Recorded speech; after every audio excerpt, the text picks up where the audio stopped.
The Wonderful World of Darklords. Report 37. The Boiling Isles. When I had arrived at Gravity Falls, I had been struck by how homelike and comforting it was. What a contrast to step from the mists into a land that was made from a decaying corpse.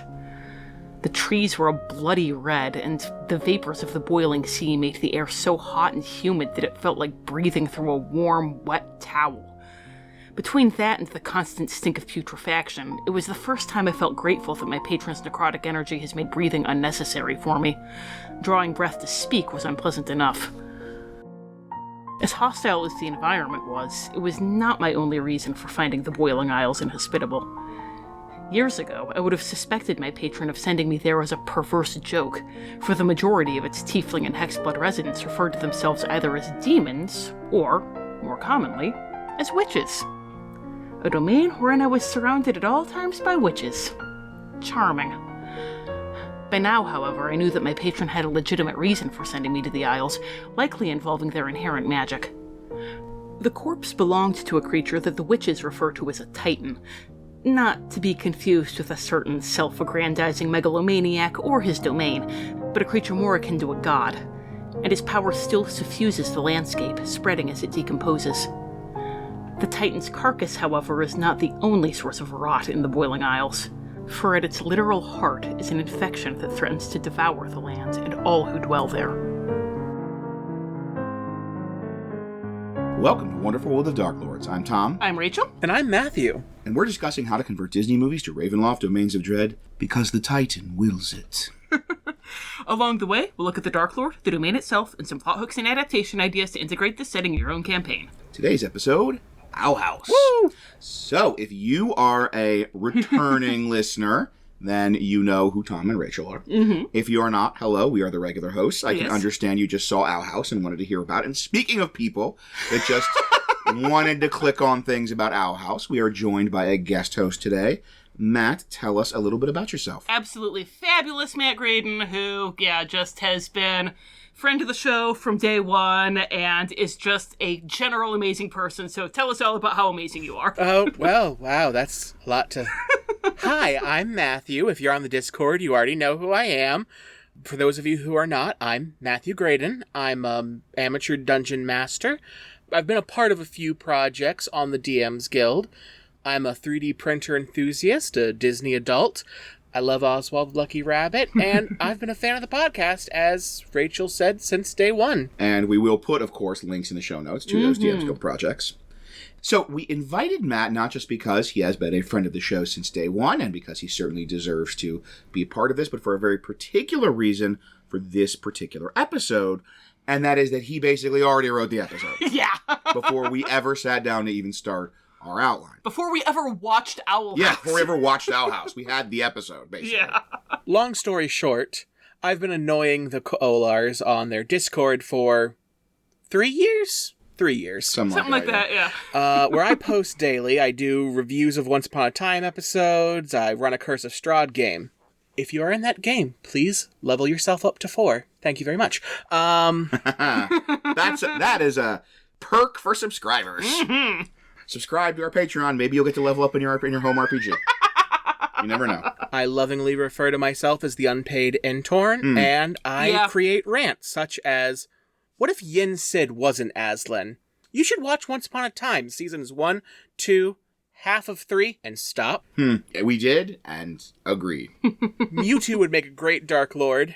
Goofy, hear me out. And the reason we're here today, Belos from Owl House is a great Dark Lord. And ooh boy is he. Oh my gosh. Yeah, so speaking of which, by the way, as we did with Frollo, as we did with Thanos, Belos is his own content warning.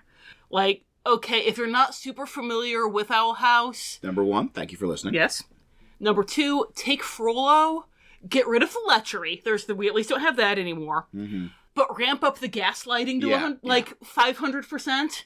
And everything else, like the religious abuse, the xenophobia, the genocide, it's all there. And he is the worst. The worst. If you were like, I really like the Frollo Quasimodo like, dynamic, but I wish it were, like, had more subtle realism. Yeah. Than Belos is the guy for you.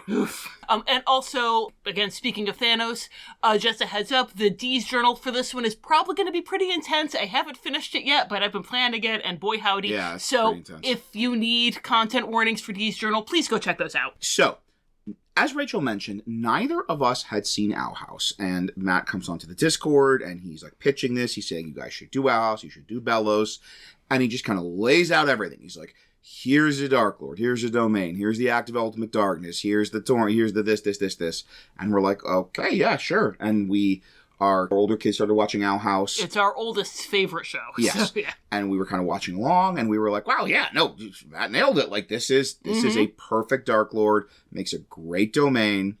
And then when we were planning our small screen summer, I actually was initially a little hesitant to do Owl House. I was sort of like, well, probably not Owl House, because it was already done. Like, all we were gonna do was be parroting kind of the bullet points Matt had done on the Discord. Yeah. And they could have. There wasn't really anything new we'd be bringing to the table, and I didn't want to do that. So then I realized, hey, why not, as Bill Cipher would like us to do, square the circle. And so that is why we have invited Matt to help us out with this, because we are basically just using his ideas. Like, he did the outline, we are just putting it into paragraph form, said the teacher. This way, we're not copying his homework. We're doing a group presentation where he did, like, 80% of the work. Right. But we bring the razzle-dazzle. Yeah. And it has nothing to do with the isosceles demon I made a deal with. Not a thing. And so, as the upfront content warning kind of indicates, and as our discussion of part of why this domain was pitched to us and why we agreed it was a great domain, we have a fantastic Darklord. The worst. And we will talk about Frollo with less lechery and more gaslighting in a section we like to call The Lord.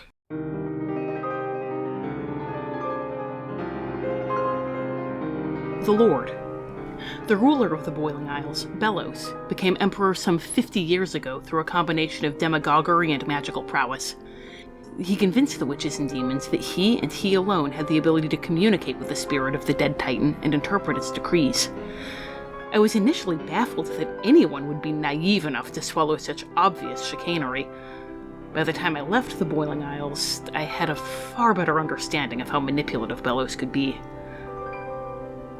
The central tenet of Belos' reign is a crusade against what he confusingly terms wild magic. This is not the chaotic energy that abounds in Runetown and Gravity Falls, but the name used on the Isles for all but the most restrictive spellcasting. Its opposite, the form of casting supposedly condoned by the Titan, is the Coven system, in which every adult witch chooses a school of magic and has its sigil branded on their forearm. I took this at first to be the same sort of specialization that wizards practice outside the Isles, and was appalled to discover the truth. A member of the Divination Coven, for instance, does not simply learn spells of that school more easily or gain unique powers of foresight. The sigil ensures that they can only learn and cast spells of that school. The idea of anyone willingly hobbling themselves in such a way seemed like eschewing literacy because one could calculate sums, but the witches insisted that unfettered access to magic was a dangerous blasphemy against their Titan god, despite the fact that the Titan itself was a being of powerful magic. Much became clear when I learned of the existence of the Emperor's Coven, an elite cadre limited to Belos and his chosen few, who were able to cast spells from all schools. I assumed at that point that I had Belos' measure. He had harnessed the power of religious fervor to convince the witches that it was their duty and their privilege to have his boot upon their throats. And through the Coven system, he had ensured that no one would have a broad enough range of magic to stand against him except his hand-picked loyalists. And wild witches, whose existence his people were happy to help him stamp out. He was despicable, I thought, but straightforward enough. How very wrong I was. So, our Darklord, as anyone who knows anything about Owl House could probably have told you, is, of course, Emperor Belos, a.k.a. Philip Wittebane. Somehow manages to be worse than Odalia Blight. I don't know how. Uh-huh. So, if you are watching this, and as I said, there's a very good chance you just love Owl House and want to hear people talking about it, and I hope we fulfill that desire. You certainly know who Emperor Belos is, but you might not know what a darklord is. So, Rachel, what is a darklord?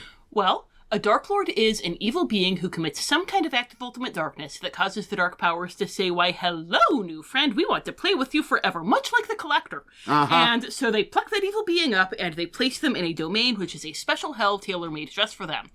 There are some really great darklords. There are some really not so great darklords. So we are going to talk about the 4 qualities that separate the Strahd von Zaroviches from the... I'm sorry, I didn't think of one in advance, so I gotta pick on Urk von Karkov again. Our favorite little guy.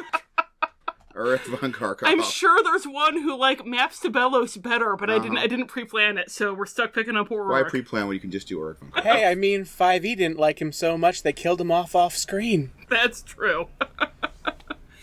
So, the first of those qualities is that act of ultimate darkness. Unlike Urk von Karkov, they don't just become a darklord through attrition. They have one specific evil act they commit that draws the dark powers' attention. And in Strahd's case, it was that he killed his brother because he wanted to get with his brother's fiancée. Our second element is what they call in Van Richten's Guide to Ravenloft, the Torment, because we're a Disney podcast, we call it they got what they wanted, they lost what they had. And in Strahd's case, it's congratulations, your brother's out of the way, he's not getting between you and Tatiana, you have eternal youth, so you're not too old for Tatiana anymore, but you're too Strahd for Tatiana, and you always will be.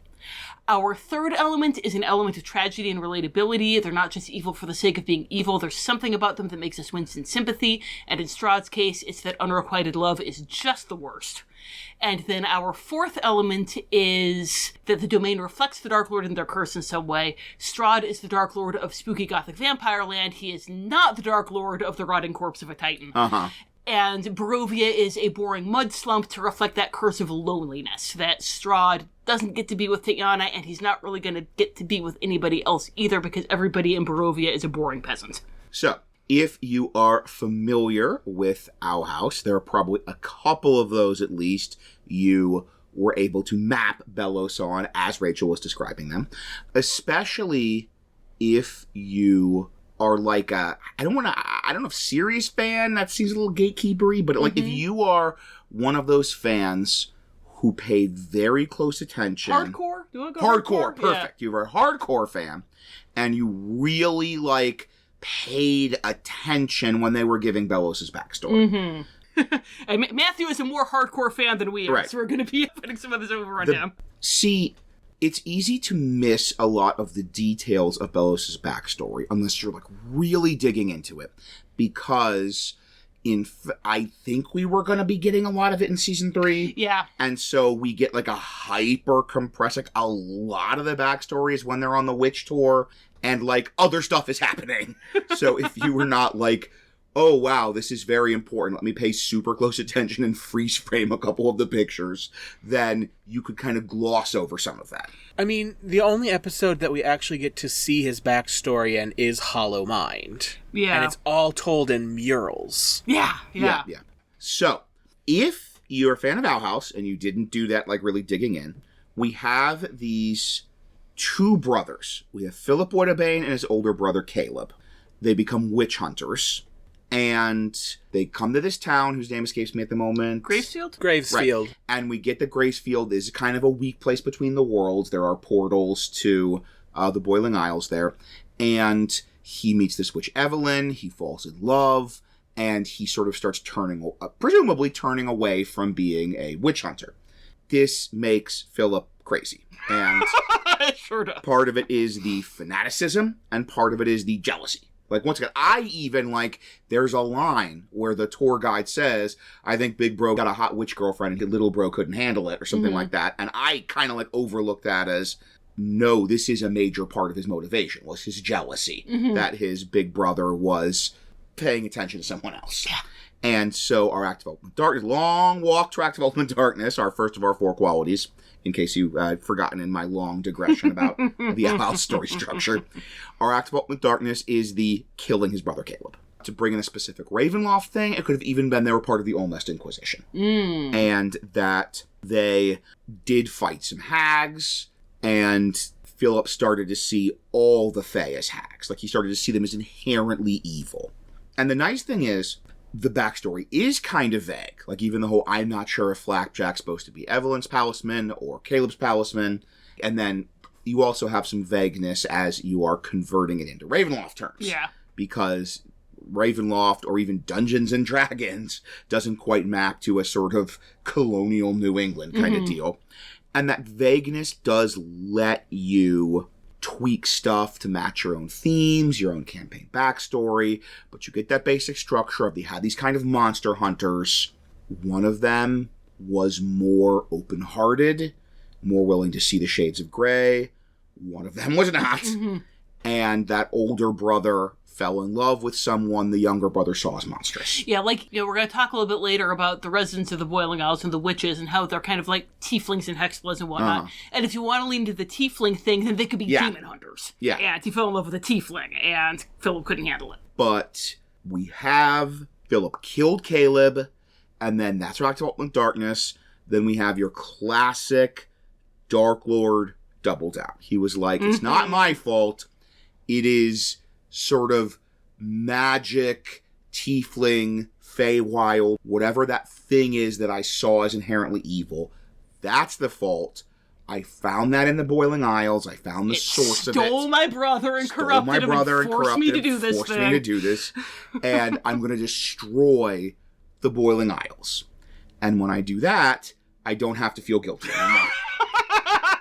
Oh, Philip, honey. I will have, like, definitively sort of proven it's not my fault. He's not to blame. It was Evelyn, the witchy girl. Who cast this She was to blame. And so he comes up with, he studies the Isles. At this point, he's the Darklord, but he's not the Emperor yet. Like that we say in that Act 12 Ultimate Darkness, he killed Caleb. Boiling Isles, got brought into Ravenloft. And then, Matt, do you want to take over here? Because you're kind of, this is bringing in the Owl House continuity, and you're kind of the guy here. So at this point, Philip has come to the Boiling Isles. He's doing his investigations. We see in one of the episodes, he is taking denizens of the Boiling Isles and using them as pawns to further his own research. And eventually, as he is doing this, he is put in connection to an entity known as the Collector. The Collector is able to help him ascend to be a more powerful Darklord, and we are given a nebulous 50 years where Philip becomes Emperor Belos, the Emperor of the Boiling Isles, who speaks for the Titan. And part of his speaking for the Titan is this whole idea of instituting the coven system. And he's going to, like, segment off magic and, make sure that everyone is only practicing this certain form of magic. And we know what his ultimate plan for that looks like on the show. It might look different in your campaign. We'll talk about that later. I think a cool thing here, because Tom and I were talking about this, and Tom mentioned that, like, it seems kind of unrealistic when you see it all super compressed on the show. That he's able to convince everybody on the Boiling Isles, like, no, you've been worshiping your god totally wrong all this time. I'm gonna come in and, like, say, hey, it's a mortal sin to, like, wear different colors. You have to wear the same color every day or whatever. God speaks to me and tells me everyone gets to pick one color, and that's the only color they get to wear for their life. But the horrifyingly creepy thing with Belos is he's been there for 300 years. So he can, he's been laying the friggin' groundwork. For me, just the most chilling thing about this whole thing is that Belos makes it the, like, ethical axiom that the entire society is built on, as this idea of wild magic is wrong. You have to have a coven. You have to pick up one particular... The only sort of ethically and morally correct way to live your life is to pick one type of magic and only do that type of magic. And even, like, the schools are designed along that kind of similar system. And he does not care about it at all. Yeah! It's entirely the utilitarian... We get them into covens, and then I can kill them. Yeah, oh my gosh, he gives horrible. Zero hex about people using wild magic or coven magic or anything. It is all just a lie to build up to this ritual, this Day of Unity ritual. Oh my gosh. He is the worst. He is the worst. And we will talk a little bit about, in Dungeons & Dragons terms, what that coven system might look like in a little bit. Okay, long walk, Act of Ultimate Darkness, and then all sort of the fallout from the Act of Ultimate Darkness. But to get back to our, as only one of our elements, I promise the others will be less long, I think, maybe. And our second element of a good Dark Lord is the torment. They got what they wanted, they lost what they had, and there's an obvious one here, which is, once again, if you were like listening to Rachel do that and you were like, oh, Belos is perfect, that... Hopefully you mean like as a Dark Lord, not as a human. Like Mr. and Mrs. Belos something. I don't know. I bet we could go on AO3. Gosh. No, that's all. Suffice to say, I sometimes go to AO3 for like help when I'm doing the D's journal and like getting the voice and everything. And nope, we're done. We're done. But the obvious torment, the one that probably jumped out at you when Rachel described them, is in saying magic and witches and the Boiling Isles are evil, he has become a creature entirely of magic and the magic of the Boiling Isles. He has, it's so classic, it's so iconic, it is as old as human creative thought, and it always hits it.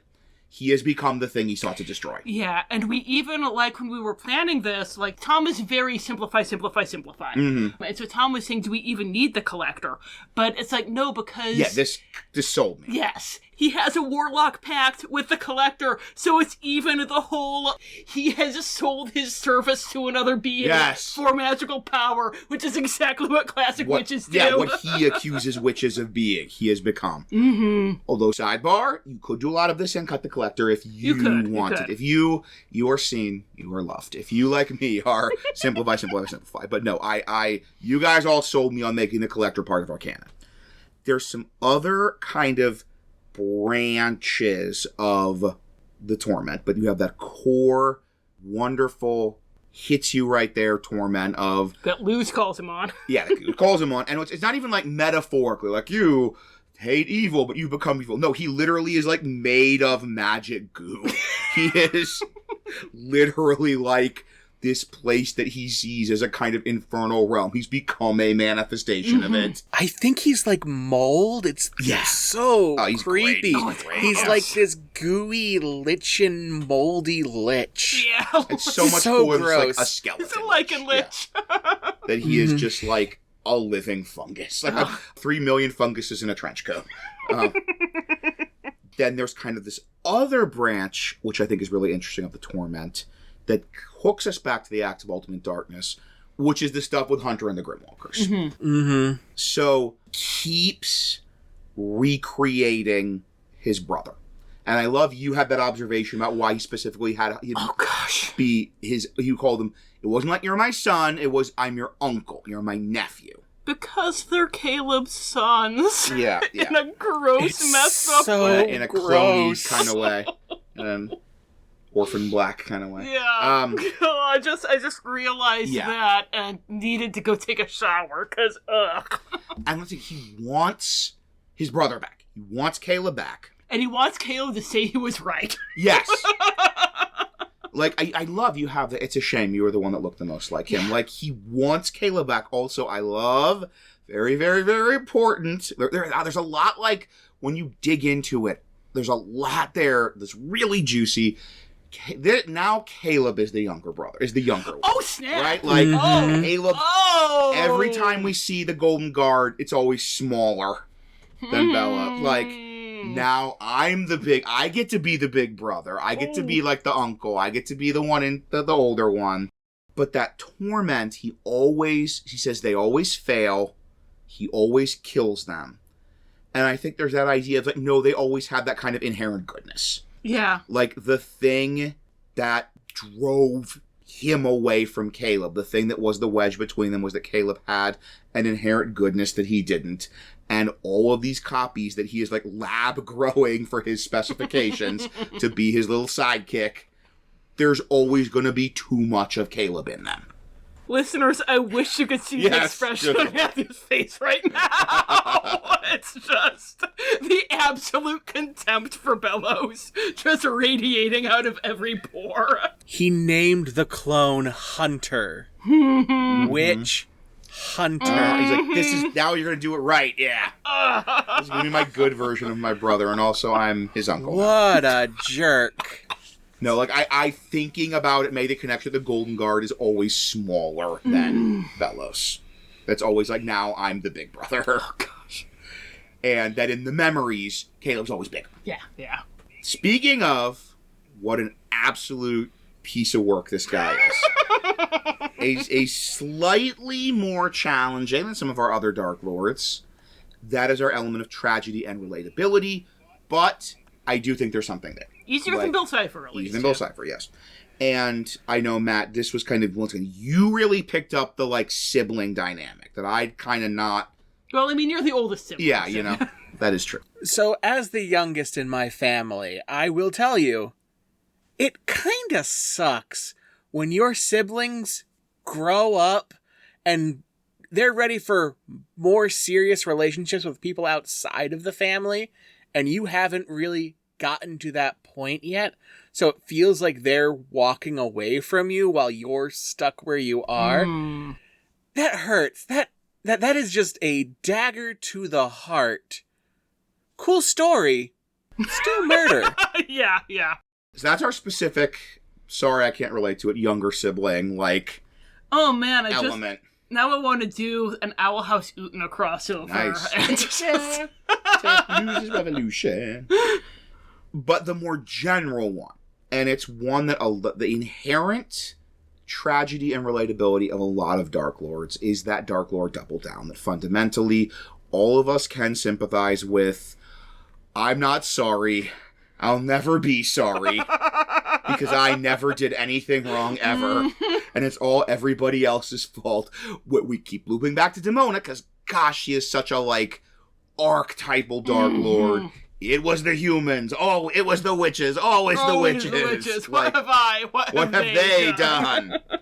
That you will destroy a world rather than look in the mirror and acknowledge your own failure and weakness and mistakes.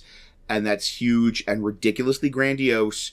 But the seed of that is in all human hearts. All have sinned and fallen short of the glory of God. And that seed is in all of our hearts, I like to think. Yeah. That moldy seed. Yes.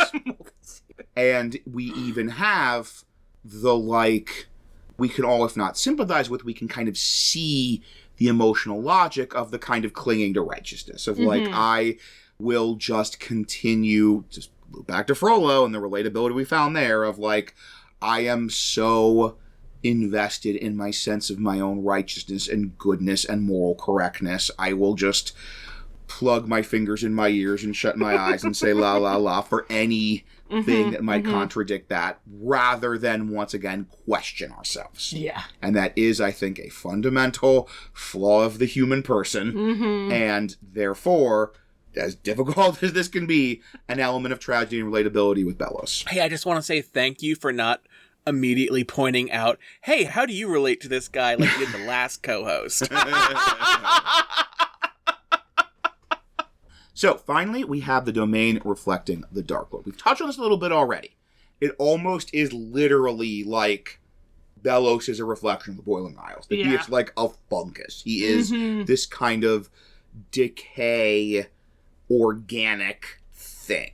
Yeah, I mean, Belos is a rotting corpse who is on a rotting corpse of an island, and he is now isolated away from all humanity because he wanted to fight these fae and fiends and all these other things that live here, but now there's no one for him to relate to except for the people he hates. Yeah. When Luz comes, he's so happy because he wants validation from a human. Right. It is his drug. I was rewatching earlier today Sympathy for a Witch, the first finale, and just, he's playing with her. Yeah. The entire time. He was like, oh, you want to be a hero? I'll play the villain. This will be fun. Oh my gosh. It's the worst. Yes.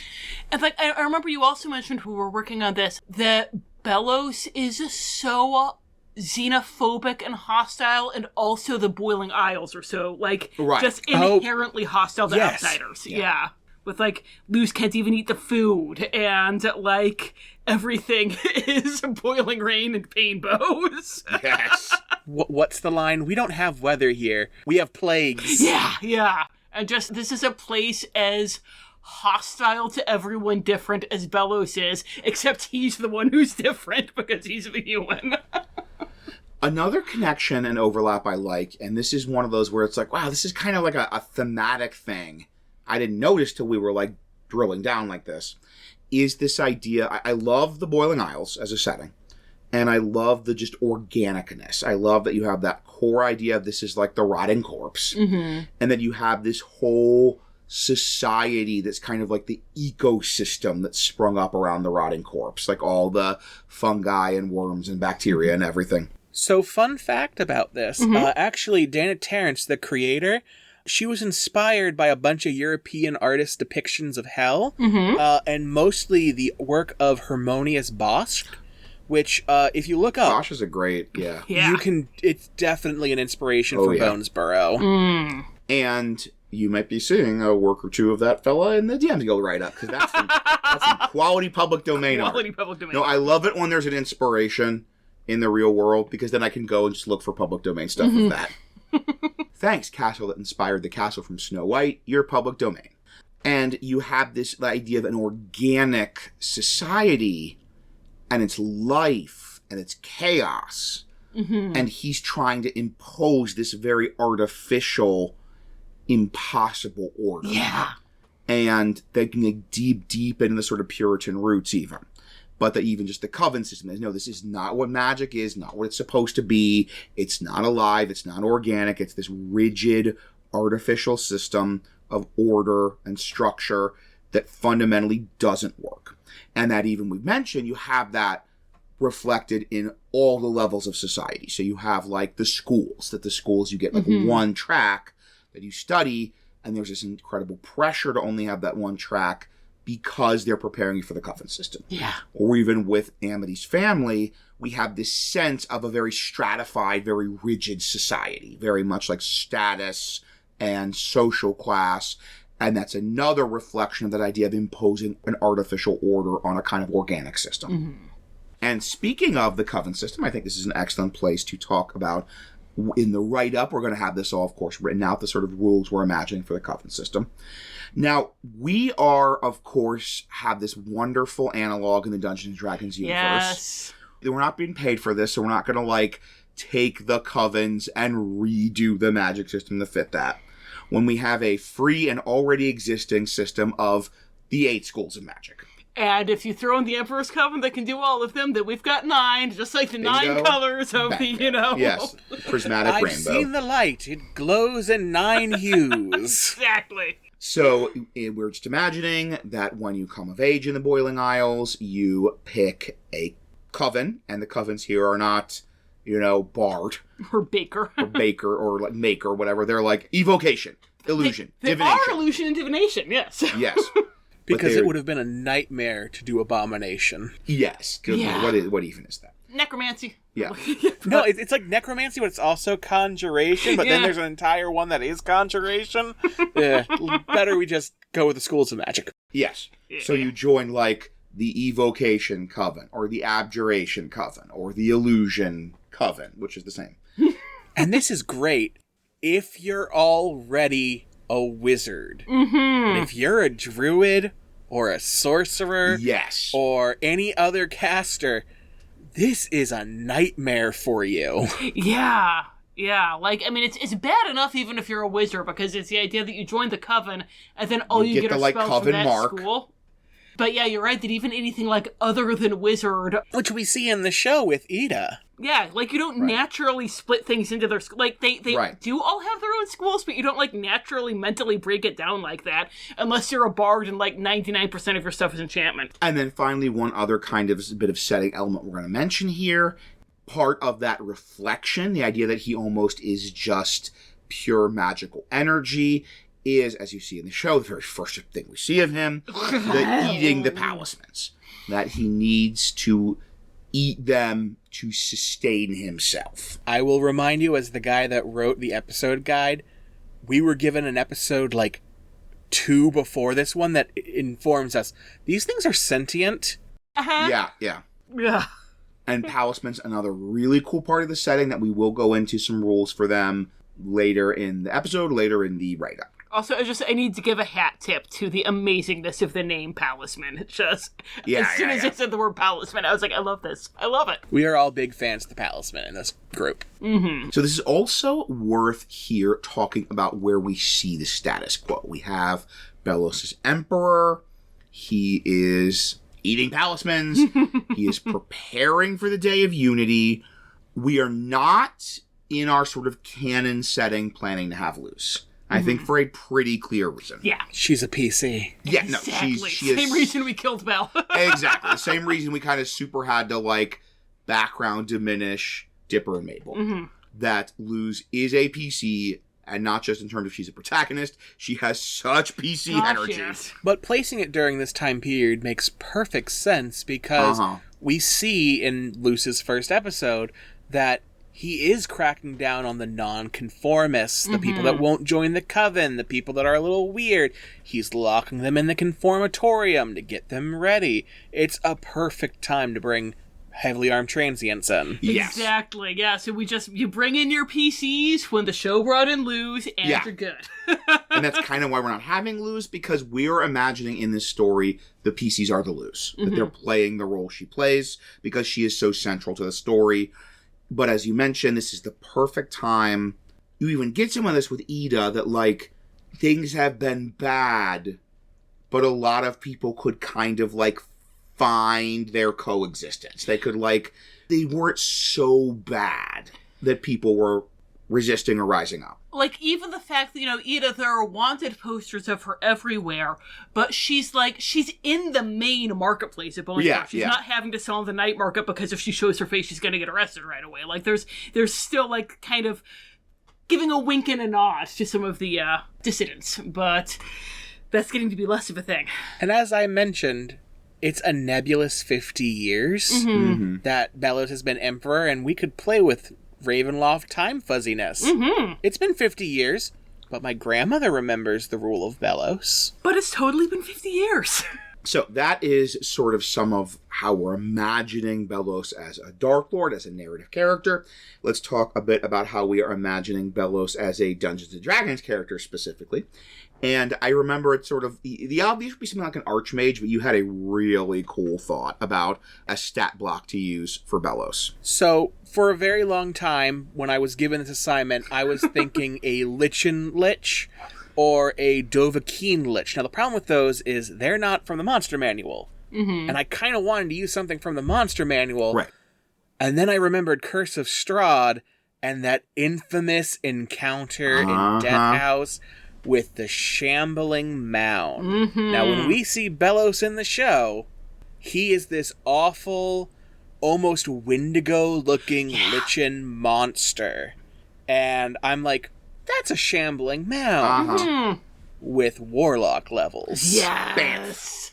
I mean, it's going to be so much fun if you presenting this guy and they're like, oh, evil wizard guy. And then suddenly he has, like, the actions and the stats and the attacks of his shambling mound. Yes, but with warlock levels. But with warlock levels. Nightmare. Yes. Because, let's be honest, your player characters are going to try to cast some thunder magic on him.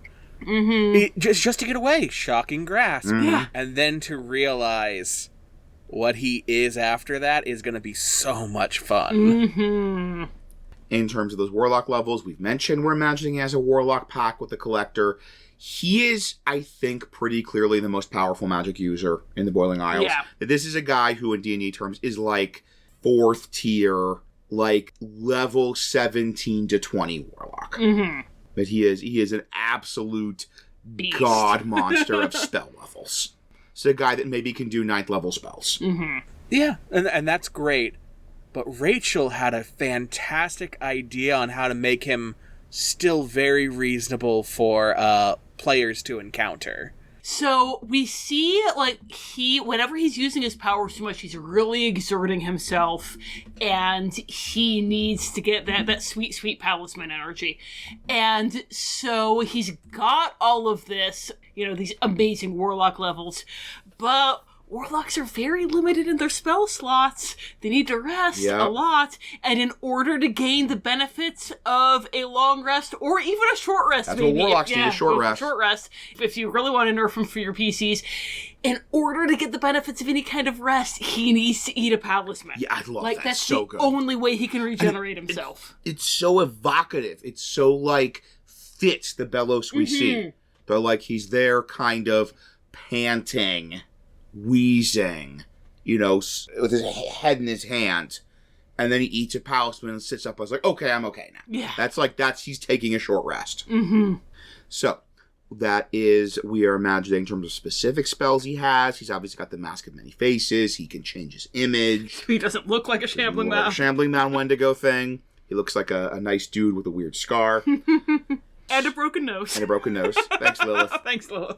He can scry on anyone in the Isles. He has all of this set up. He has got the kind of surveillance state thing going on. And then stepping away from the magical and more to the social ability that let him achieve that position of Emperor, he is a master manipulator. Mm-hmm. As Lilith says in Elsewhere and Elsewhere, he tells you exactly what you want to hear. Until he's got you in his pocket, and then he gets real nasty. Yeah. And especially anyone that, grows up in the Boiling Isles, he has a, advantage on intimidation, on persuasion. It's very hard for someone raised in that society to not kind of defer to him. And didn't we have specifically that he gets advantage automatically for anyone raised in the Boiling Isles if he says the Titan wills it? Yes. And so that's his, he can say the Titan wills it, and he gets advantage on that. And if you have a really high wisdom save like Ida, you're still okay. Mm-hmm. But that's an argument a lot of people in the society have trouble turning against. And then finally, the power all Darklords have, where we actually have to kind of add something onto what we see in the show, the closing the borders. Except for Prince John. Except for Prince John. Closing the borders. How does he stop people from leaving the Boiling Isles? I mean, the show gives it to us. It does. Exactly. Storm clouds erupt, and you have boiling rain. Mm-hmm. Boiling acid rain. Yeah, you go into the mist, the clouds will come up, there'll be mist, and if you go in, it'll just start raining boiling acid. Yeah. And it'll keep doing that until you turn around and go back. After taking all that acid damage. So we've talked about him as a narrative character. We've talked about him in terms of a stat block and powers. Now let's talk about his role-playing trait, ideal bond and flaw, role-playing Emperor Belos, as upsetting as that might be for some people. Things we DMs do. And then Van Richten's Guide to Ravenloft. I like to give these as quotes, and we always like to see if we can find quotes from the character to use for that role-playing trait, ideal bond and flaw. And in a normal episode, we sort of talk it over. We kind of make this a discussion.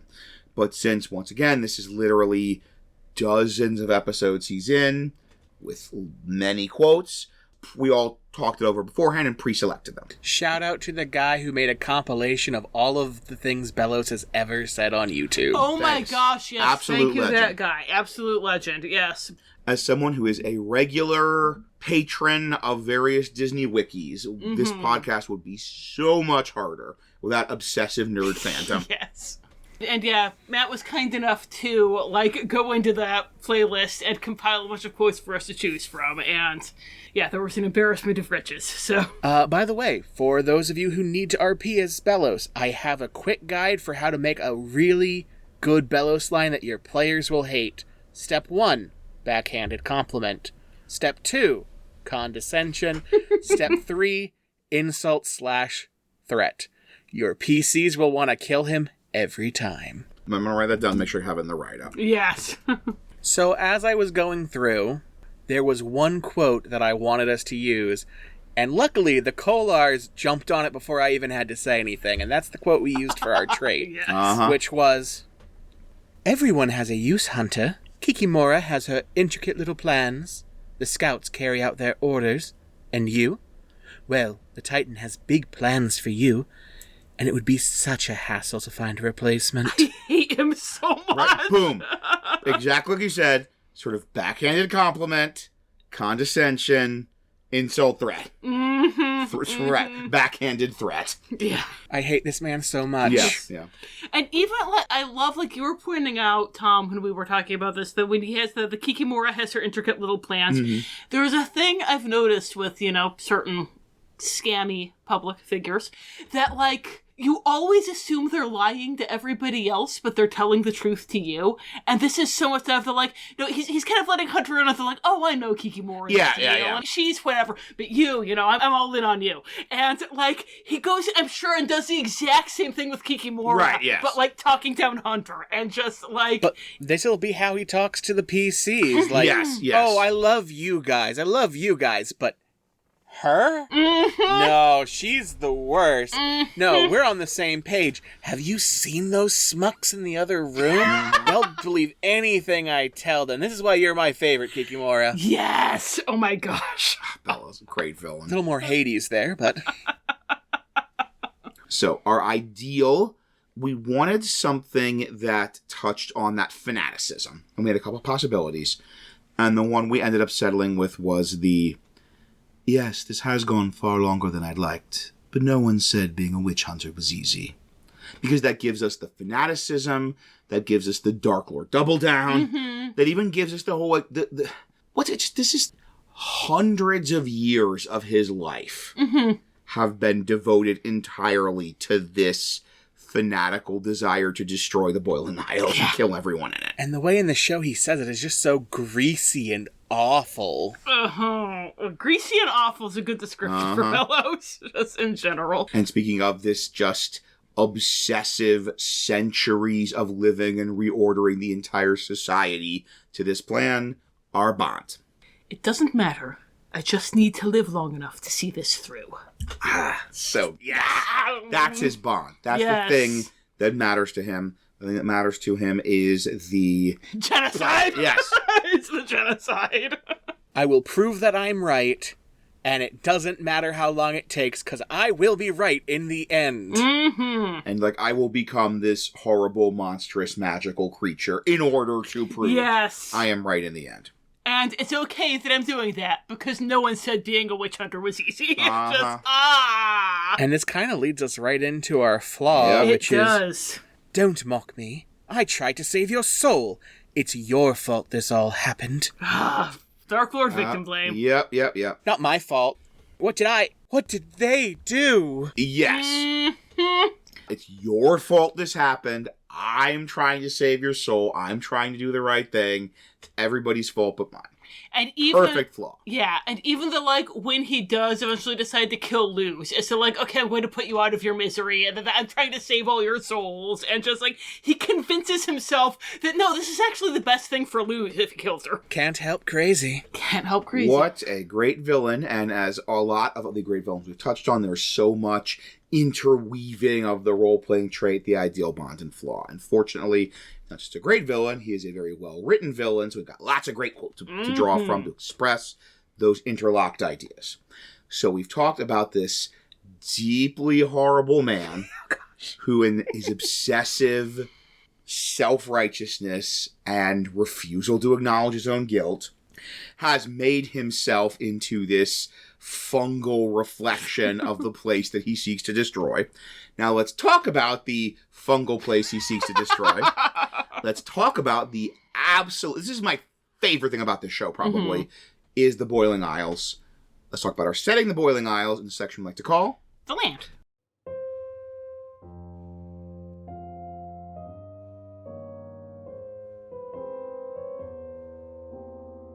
The Land. I cannot overstate how unwelcoming the Boiling Isles are to outsiders, and I mean the Isles themselves as well as their residents.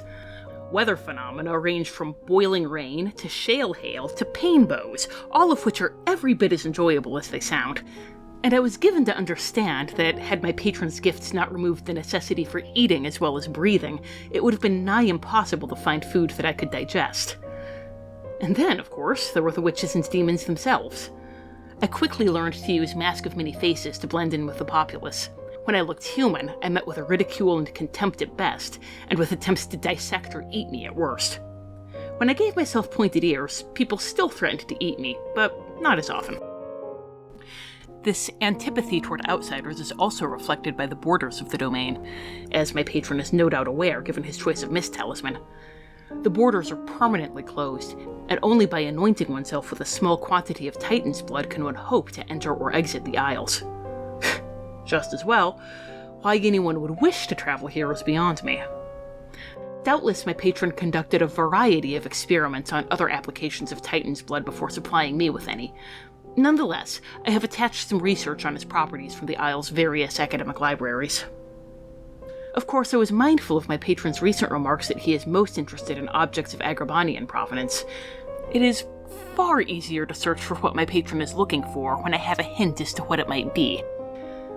I made certain to visit the bustling marketplace in the town of Bonesborough, both the legitimate commerce that takes place during the day and the highly illegal night market that crops up after hours.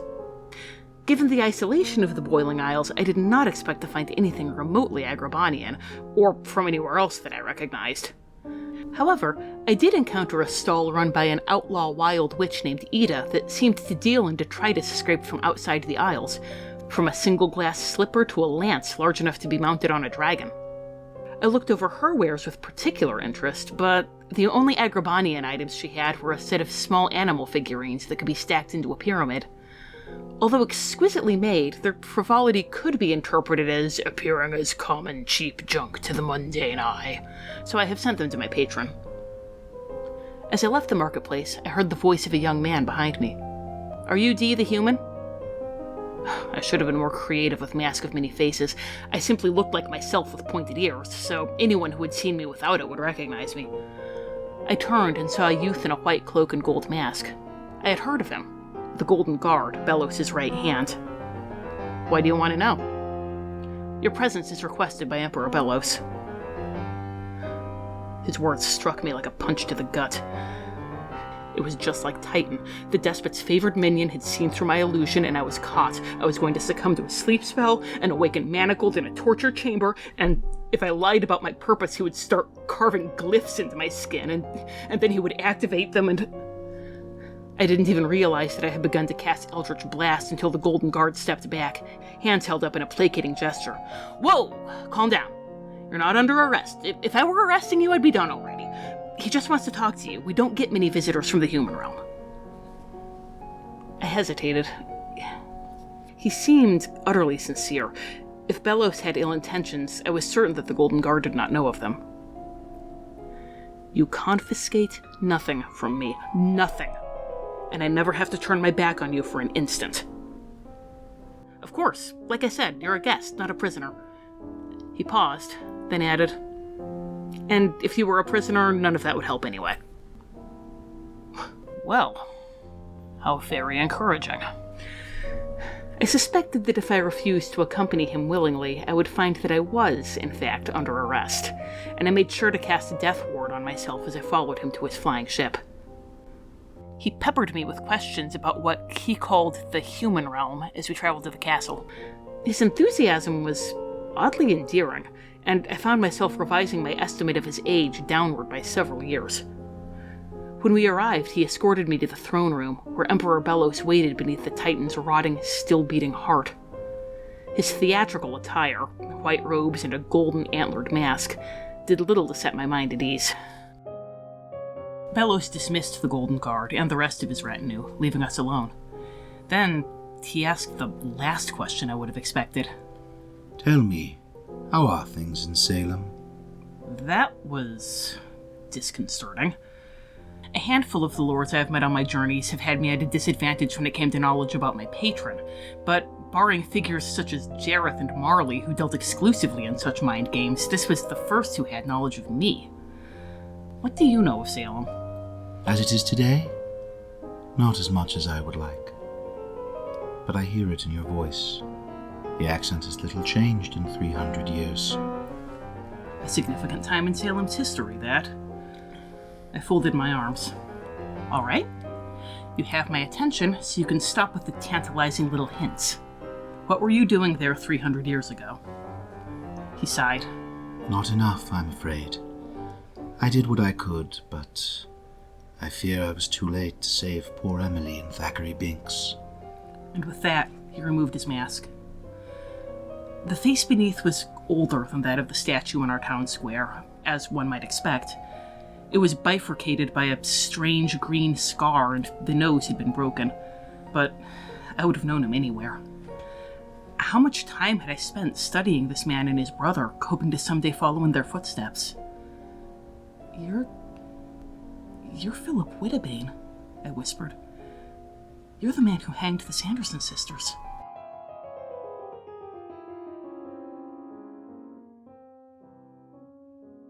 So, as I mentioned, this is probably my very favorite thing about this show. The setting is so cool. Yeah. The Boiling Isles, or as I'm probably going to call them in the DM's Guild write-up, the Broiling Isles, which is similar to but legally distinct from the Boiling Isles. I did like, Matt, your name for it. We want to have one that's flirting a little bit more with copyright, because that way people will recognize it when they see it. But I did like your alternate name for the setting. Join the Discord if you want to know that joke. I like it. I like your style. Yeah, good energy. And as we kind of already said, it is such a cool setup. It is a whole civilization, a whole nation, basically, growing out of the corpse of a dead titan. In D&D terms, it's even, you could, like, you don't have to worry about Disney content stuff, and you could even just have it be a dead god. Yeah. That there is a dead god, and it's got so much kind of fecundity and magical life force that a whole civilization of sentient beings grew out of that corpse. My personal suggestion would be make it a Tarrasque, but Love a dead that. god works, or just some unidentified giant creature from the blind eternities. Yeah.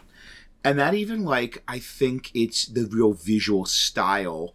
For me, that was one of the real pieces of, connective tissue, ironically, that was that this is the kind of ecosystem around the rotting corpse. So if part of it, it's such a distinctive setting, and I really think if you're DMing this and you're trying to think of how to describe stuff, going back to that imagery of, like, the rotting corpse, and, like, decay, and scavenging, and bugs, and worms, and bacteria, and, like, that is the kind of the vision board for narrating scenes in the Boiling Isles. If you know what a whale fall is in yeah. undersea life, this is pretty much a whale fall. And you even have a nice connection if you wanted to incorporate this into a wider D&D setting.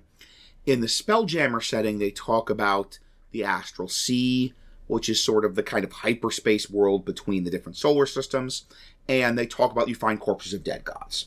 So it's very easy to have this kind of be in that. Like, if you're running a Spelljammer game, it wouldn't be that hard to have your Spelljammer crew come upon the Boiling Isles. And, of course, we are imagining this world existed before it became a Ravenloft domain, as indeed they all did. And it was this, like, world in the Astral Sea and the just, general D&D multiverse somewhere. This dead god, this dead titan.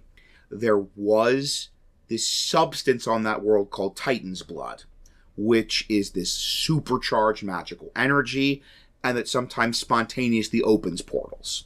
And this even offers a possibility, kind of to touch on some of the Owl House themes, of a portal out of Ravenloft. Yeah, like, if you're doing, like, kind of your classic 2nd edition, like, the PCs came there from Faerun or whatever, and they're trying to find a way out, Titan's Blood's a fantastic MacGuffin to get you out of Ravenloft. Yes, and it's a great reason we'll touch on later for the PCs to come there. And even if you don't want to do the full getting out of Ravenloft, you can still make it an excellent source of plot tension and inciting incident by having it be, it can force the borders open. That, like, you can open a portal to another domain, even if Belos is closing the borders, if you get hold of Titan's Blood. Yeah, because we mentioned this in the D write-up, that, like, even if you only want the power of Titan's Blood to be limited to the Boiling Isles, like, Belos wants to keep the borders closed all the time because he wants this hermetically sealed system that he completely controls. Which, again, just getting into our darklord nonsense, it means that he's cutting himself off from other humans, but, he's getting to consolidate his power in so doing. And Titan's Blood lets you get past that. Like, Titan's Blood is the way you get into the Boiling Isles, it's the way you get out. Even if you don't want it to be able to open any other portals, that's what it does. And another neat thing is this idea portals do spontaneously open. So this is also a wonderful place to kind of do an Eat of the Owl Lady human junk store and have a bunch of like items from other Ravenloft domains and other D&D worlds. Hey, are you looking for Octopot's Caw? Well, Ida's selling that for 3 snails over in the Bones Market. I'm using it as an end table. Are you looking for one of the Dragon Lances from Dragonlance? I think she's using that to prop up the table. Yeah, she's using it as a tent pole. Oh, that thing. But yeah, it's just great for, like, if you really want to mess with your players, in the show, it's human junk. So she doesn't know how to use it. In a D&D setting, they could be MacGuffins that... Yes. It's such a magical setting. It's just like, oh yeah, that junk? Yeah, I found it on the beach. Yeah, or even like it's not even just that it's such a magical setting that they don't see how magical it is, but even that, like, it might have magical stuff that they don't have context for. So, like, yeah, okay, if there's a dragon lance or a dragon orb or whatever, like, we don't see much in the way of dragons in the Boiling Isles. Yeah. So they're like, what even is this thing? It's a big metal pole. Yeah. You could have it be like, oh yeah, there's a bunch of these weird clicky wands that we got from the beach. We don't know what they do, and your PCs look at them and are like, those are Eberron spell wands. Yeah. Those are useful. And this is a wonderful way, if you're running a Ravenloft game, to get, like, cool magic items from other settings. Yes. To get a Dragonlance or an Eberron spell wand. Yes. And to have that for your Ravenloft players. Or it could even be an even bigger plot hook of it's a specific MacGuffin. Like Octopot's Caw. So, thinking about the Boiling Isles, you want to talk about the Denizens and the witches that live there. And the witches are very unique in the show. They have a wide variety, and there are 2 D&D races that work fantastically for the witches of the Boiling Isles. You have the Hexblood, which were introduced in Van Richten's Guide to Everything, which are the descendants of hags or influenced by hags, and in the Boiling Isles, they could just be... This is how sentient races popped up, is they came as Hexblood. But for demonkind, what I suggest is tieflings. And in particular, 2nd edition tieflings. Nothing against 5e tieflings, they're great. But in the original Planescape 2e book, tieflings were allowed to be weird. Yeah, they didn't have to be game balanced. Like, they had level adjustments. I miss level adjustments. Sure you do. You could have a one-armed tiefling that has the hooves of a goat and one big eye for a head, and that would be perfectly fine. But that would work great for the demons we see on the Boiling Isles. 3rd edition Ravenloft people, bring your Calibans, bring all your Calibans. Or another, if you, 5th edition people using the Mongrel Folk chart from Curse of Strahd. If you got 5th edition Ravenloft, you have Curse of Strahd, alright? I feel comfortable making it as an assertion. Nobody has the second one, not the first one. There's the Mongrel Folk, there's a chart of, like, random, weird animalistic features, and that could be a nice, you need to roll up a random Boiling Isles, like, shopkeep for them to interact with. And for the wildlife that lives on the Boiling Isles, we can easily use the Fae, Fiend, and Monstrosity Bestiary, and just... There are 3 charts I would advise using. The Mongrel Folk chart, the Van Richten's Guide to Ravenloft's Unspeakable Horror chart, and if you have it, you don't have to, but if you have it, the Guildmaster Guides to Ravnica's Simic Hybrid / Crisis lists, which has great adaptations for mutant monsters. I'm delighted that you brought Magic the Gathering into this. I know that was a goal of yours. If you're on the Discord, look forward to Matthew's Magic the Gathering moment. Yeah! Also, Boiling Isles, you've got that potential interesting plot element to bring up. This is a very hostile terrain. There are pain bows and acid rain, and this is a very just hostile place. Like, even I love when, Hunter asks about the human world, and he says, is it true the rain doesn't burn? And the trees are green. I love the one where they're on Earth and they just go out and just stand in the rain. That's such a beautiful moment. Oh my gosh. And also we have, this is mostly played as a joke, but you can do something interesting with it. that food that regular people, regular players' handbook races can eat is kind of a limited selection in the Boiling Isles. They eat a lot of weird, toxic stuff. And that could be really fun to do if you have hexbloods or tieflings in your party. Like, having it be that, no, this is fine for them, actually. You know, like, they don't understand what all of the, like, humans and elves and Aarakocra and whatever are complaining about. They scavenge for food. Everyone has to make a Constitution saving throw, except for the hexblood and the tiefling. They're just, nom, nom. The rest of your PCs are just going to go, why?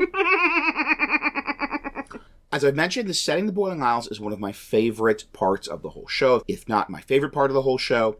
And I think to really evoke it, it needs to have that, like, weirdness and that grossness and that alienness and hostility. This can't just be like another D&D world they go to. And I think hopefully we've given you some relatively simple suggestions for evoking the flavor of the Boiling Isles. So that is our basic status quo for the boiling or broiling in the Write-Up Isles.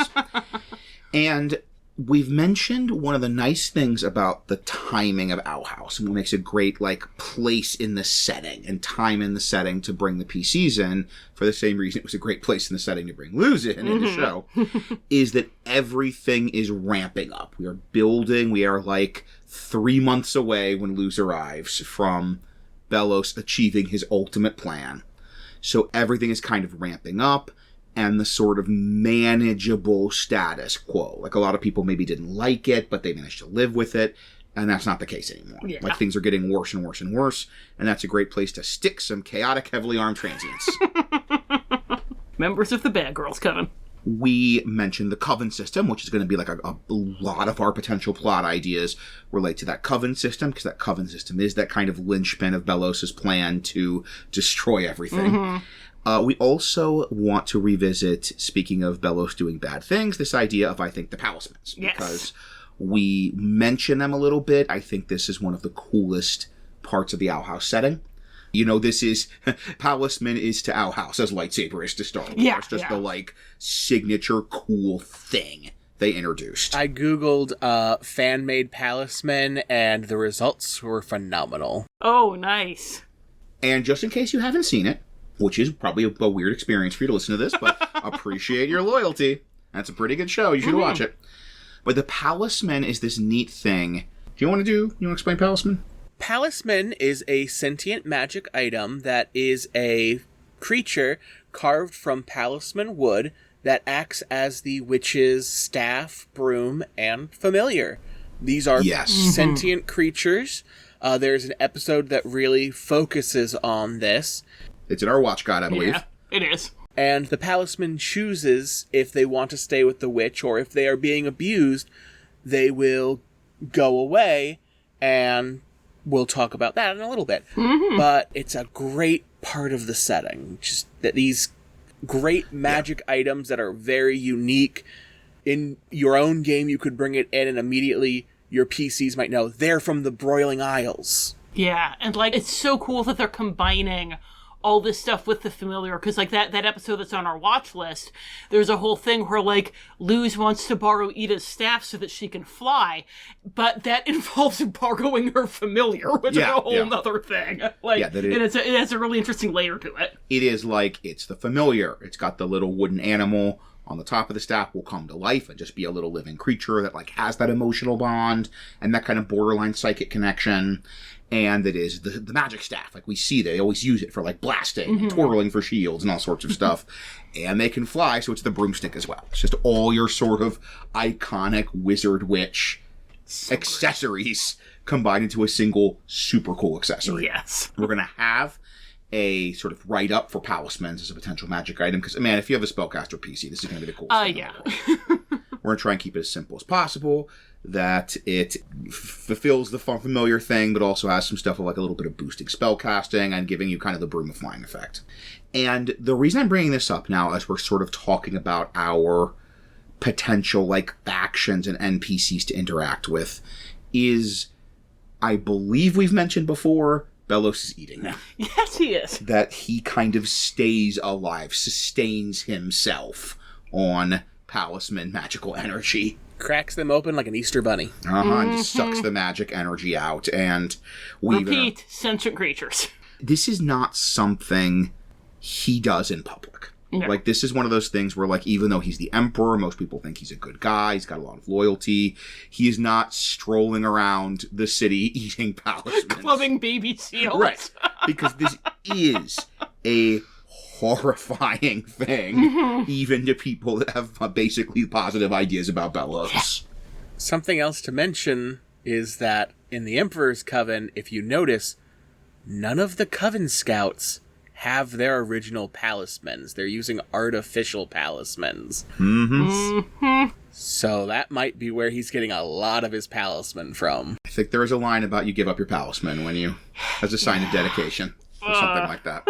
You're like, I'll probably get it back when I retire. Yeah. Probably in a nice farm, running and playing and free. Put together palismans. And they mentioned an episode with the palismans, and we kind of find out exactly how sentient they are.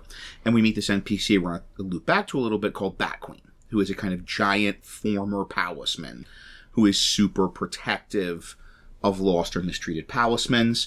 And I think it's a critical thing, helps them find, like, good new partners. And this idea that, like, palismen want to bond with witches. It's not like they're subservient, like they're racehorses or whatever. Like, no, that they seek out this bond, and if they can find the right personality compatible witch, the palisman is a lot more fulfilled if they bond with a witch. So that takes care of a little bit of the Pokemon ethical quandary. When we talk about some of the factions, the Bat Queen and the Rogue Palismans are just, that's a cool faction to have flying around, especially going against Belos. Yes. If they find out that he's eating them. And speaking of going against Belos, we do have these other factions we're going to touch on a little more in our story section. We have the bats and the cats, who are the same thing. And that is a sort of resistance, like open, organized, with a slogan and everything, and a uniform resistance group. Starts as bards against the throne, becomes covens against the throne. How convenient that worked out perfectly. Yes. So the idea, there is these, like, resistance groups, and some of them are full-on, openly, like, you know, doing raids and trying to rescue wild witches from being kidnapped and abducted and putting up graffiti and leaflets and stuff, anti-Belos, the sort of open resistance groups. And others we'll touch on in a little bit are a little bit more subtle, kind of trying to work behind the scenes. But either way, that's a fantastic thing to plug the PCs into. It's not just like the PCs versus Emperor Belos. It's no, there is a bit of social upheaval, and if the PCs, who will almost certainly immediately recognize Belos as a bad guy because he's got very sinister energy. And that will then be a place to bring the PCs in. And it's worth, in terms of geography, connected with the bats and the cats and the wild witches. What a weird Halloween-y phrase I just said there. The bats and the cats and the wild witches. I was about to sing a children's Halloween song. No wonder I like this show. And there is a section of the Boiling Isles called the Knee, which is more isolated, kind of the mountains. And we are told that that's where they're kind of sending the wild witches, or wild witches are escaping there. Because it's the mountains, it's more isolated. It's a place people can go to be more free from Belos. And for a good resistance story, especially if you're sort of rescuing people that are being captured, you need to have a place to send them. Yeah. It can't be like, I guess we, the PCs, now have adopted 13, like, illegal spellcasters. Like, Follow us around. We send them to the Knee, and that's like the safe zone, that's like the resistance zone, and then we can, like, go back to our next mission. It's also chocked full of resources, we are told. If you guys remember the Eclipse Lake episode, the one where they go into the mines, that is actually located at the bottom of the Knee. Oh, nice. It would even make sense if this is kind of one of the more inaccessible and unsettled area, that it would have, like, be less tapped out than some of the other more accessible parts of the Titan's body. Yeah, they were saying that's one of the places where you could find Titan's blood still, because, people don't go to the Knee, so... Right, yeah. Speaking of, it's also worth mentioning that there's a thing about that part of that sort of the noose is tightening and the status quo is sort of crumbling with the palisman. They mentioned, they've been over-harvesting the wood, and there could be more of a crackdown of seizing people's talismans to feed to Belos. As another sort of incitement to revolution. The worst. And then there is Hexside. And this is in the setting, in the show. This is the kind of school, the magic school that Luz ends up going to, makes her friends there. It's the main one we see. We know there are a couple others because they have sports matches against each other and competitions and things. And really, what's a school story without a couple rival schools to have sports matches against? We are not planning to, in sort of our course setting, go into too much with Hexside. Because, Luz is a child who goes to school. And presumably that is not who your Ravenloft PCs are, not children, and they're not really interested in a school drama adventure. We're not saying that no one wants to see that, but we are saying if that's what you want, AUs is for you. Exactly. If you want your Hexside Strixhaven crossover, we'll cover you later. But we have mentioned our kind of Curse of Strahd rule, which is like, your party does their Curse of Strahd campaign and then comes to here. Mm-hmm. And it's a little hard to imagine, like, we fought Strahd and defeated him. And now we're in high school. And then finally, last but certainly not least, we have a kind of combination of location and important NPC, and that is the titular Owl House. Woohoo! Wherein lives Ida the Owl Lady, who is this, if you haven't seen the show, once again, thank you, very powerful, very famous wild witch who's very, openly negative and defiant of the Coven system, and is sort of a notorious local celebrity. They call her the Wild Witch of Bonesborough. Mm-hmm. And one of the core characters of the show, and I kind of can't imagine people who like this show having a satisfactory Owl House adventure without Ida.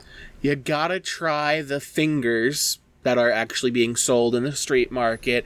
You've gotta go see a Grudgeby game, and you've gotta meet Ida. Uh-huh. That's it. I think they could get there's no Luz, because Luz is the main character. Right. But has to be Ida. Yes. So. And we will, in the adventure section, talk a little more maybe about how to incorporate Ida into your own Boiling Isles campaign. Yes. So we've talked about a bunch of places your PCs might visit in the Boiling Isles, people they might meet, factions they might connect with after they kill Strahd and leave Barovia. Now let's talk about why they might seek out the Boiling Isles, what kind of adventures they might have among those places and factions and NPCs. Rachel and Matt, what do you do with it?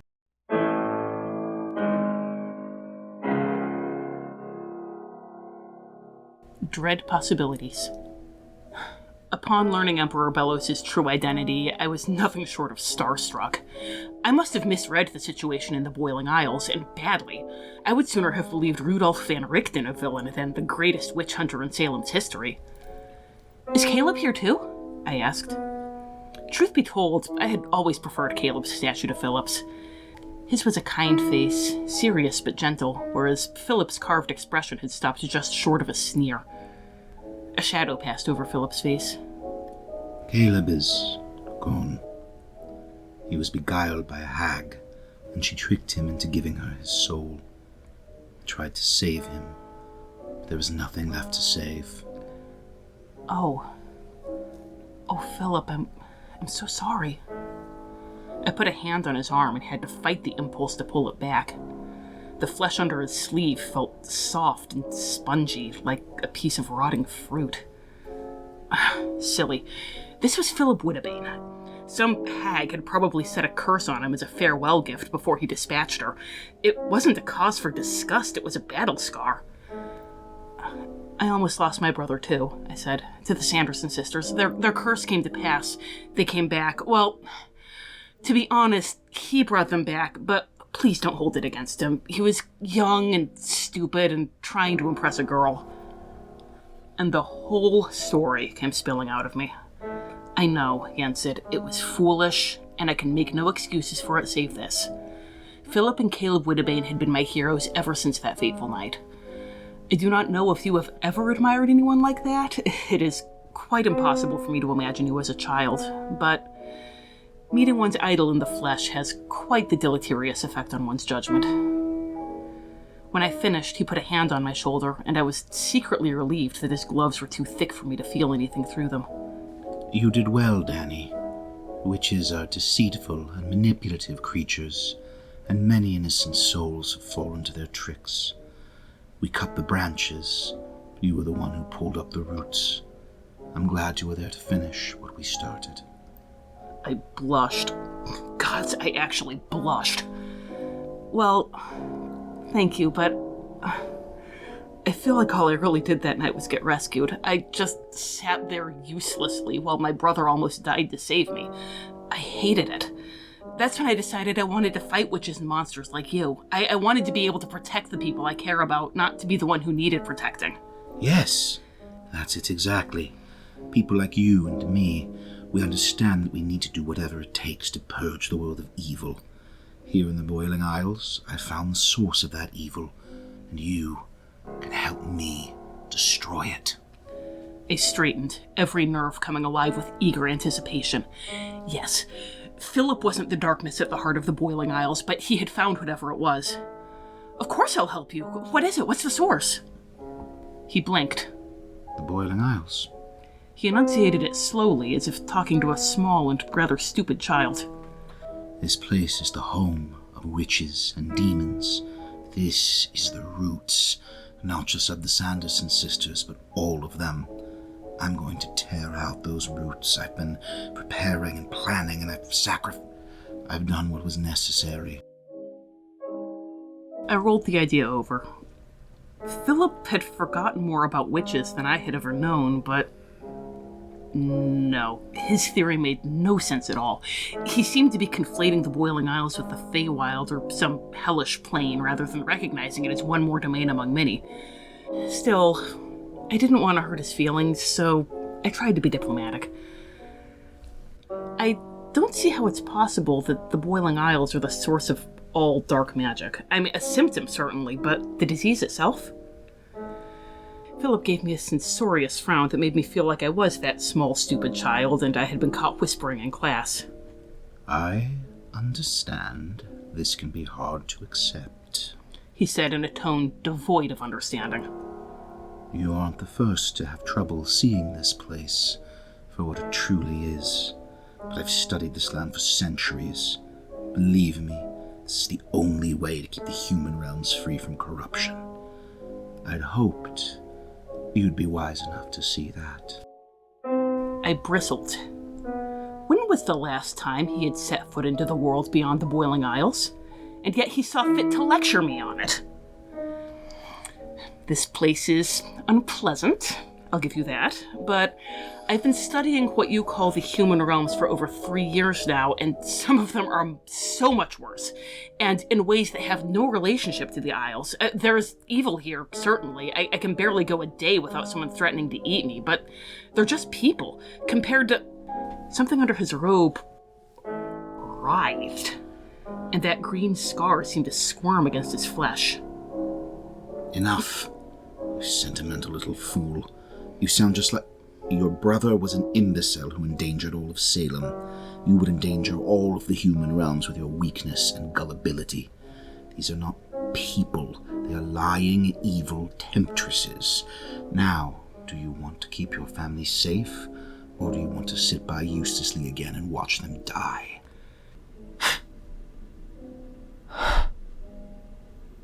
Don't you dare talk to me about my family. Destroying the Boiling Isles won't do anything to protect them. Do you see a single hag here? Do you see anything that Winifred Sanderson would even have a name for? Because I don't. I see things calling themselves witches and demons, yes, but I see families, I see children. Children, Philip, and you're talking about killing them. The Sanderson sisters killed children. We're human, we're better than this. The green flesh wriggled again, twisting his entire face, and he let out a small grunt of pain as he replaced his mask. If you were clearing an infestation of rats, would you spare the pups? This was all wrong. This could not possibly be one of the two great heroes of Salem. One of the two. And then I knew. I knew. I looked straight into the eyes of his mask. Caleb was a sentimental little fool too, wasn't he? Philip Belos. made a snarling sound that was not entirely human. Grabbing his staff, he used some sort of magical force to hurl me across the room. I hit the wall hard, stars flashing across my vision. I had to get out of here. Now. I tried to turn invisible. He counterspelled me with a gesture that bordered on languid. Gash's form met with the same nonchalant dismissal. He could have attacked me in between. He didn't. He was playing with me. Misty Step. That had worked against Judge Doom's counterspells. The door was too far for me to reach it in a single casting, but I could get close enough to make a run for it. I surrounded myself with silvery mist, and in an eye blink I was within a few paces of the door. Only for Belos to appear right in front of me and toss me back to where I'd started. I see you found yourself a new witch costume, he said. Not a terribly convincing one. With a snarl of frustration, I assumed my form of dread and drew as much necrotic energy into myself as I could hold. Do you prefer this one? I spat and hurled a pair of eldritch blasts at him. I hurt him. Not as much as I would have liked, but I hurt him. He recoiled, and something green and foul and gangrenous oozed out from under his mask. You almost had me fooled. I see now. Should have smelled the rot in you when you walked through my door. You were evil. You are corrupt. You have sold your soul to a witch king who saw the filth within you and made you his own. Like calling to like. But I know what to do to witches. 4 bolts of energy crackled from his staff and struck me, throwing me back to slam against the floor.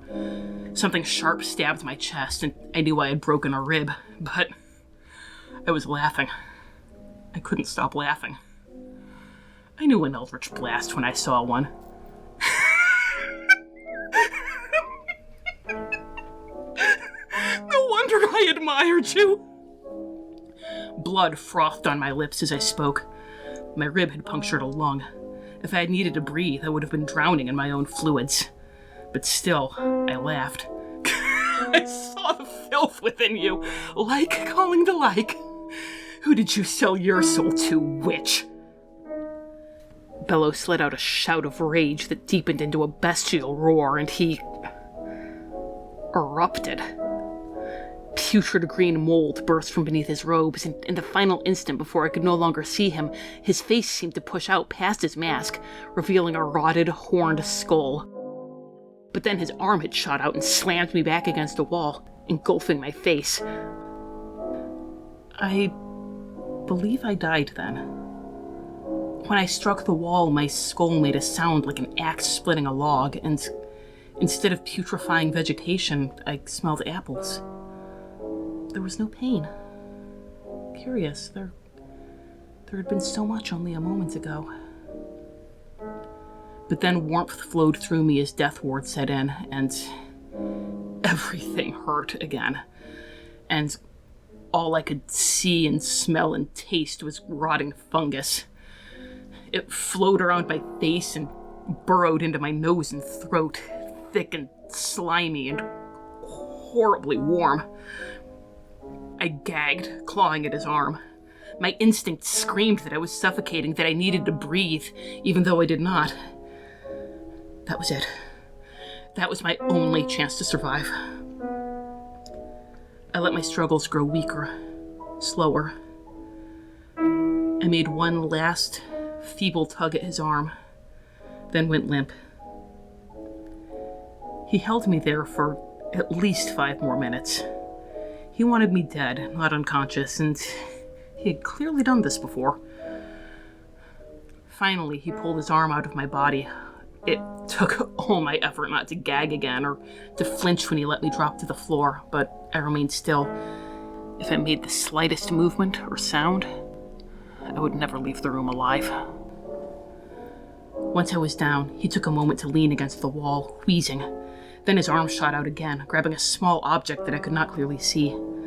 He cracked it in half over his face, and as the fungus receded back into his body, he became visibly calmer. He returned to stand over me, and although his demeanor was cool, his tone was bitter. You stupid little girl. We could have killed them all together. Then he called to the door. Hunter, Clear this garbage out of here. I want adventure in the great wide somewhere. I want it more than I can tell. So, Rachel, what is a reason, or Matt, what is a reason a group of heavily armed transients, possibly who just killed Strahd von Zarovich, Lord of Barovia, would seek out or travel to the very different Boiling Isles? Yeah. Well, not trade caravans. No. Oh, you mean we can't? Oh, right. Belos. Yeah. Because the thing with the Boiling Isles is Belos. Like, it's deliberately isolated. We've mentioned the borders are closed pretty much all the time. So, you can't send in trade caravans. So, really, it's a matter of figuring out how you get through the Titan Blood portal. Because that's like... Yes. Where this is portal fantasy. Like, Yes, this is an isekai. Yes. One way or another, it's an isekai. So you could have that, like, the Titan Blood portal, like, gets opened somehow, an ally falls in, and you have to chase after them and find them. You could have it be basically like the show that, like, Ida comes and steals your stuff. Uh-huh. And you go chasing after her because she's going to go sell it at the market. I love that as a potential, like, get you hooked in with Ida right away. You could have an NPC who you really love, the PCs love, and suddenly they're by the water, and there's this strange world in the reflection, and oh no, they fell in. Well, you guys gotta go get them now. I like it.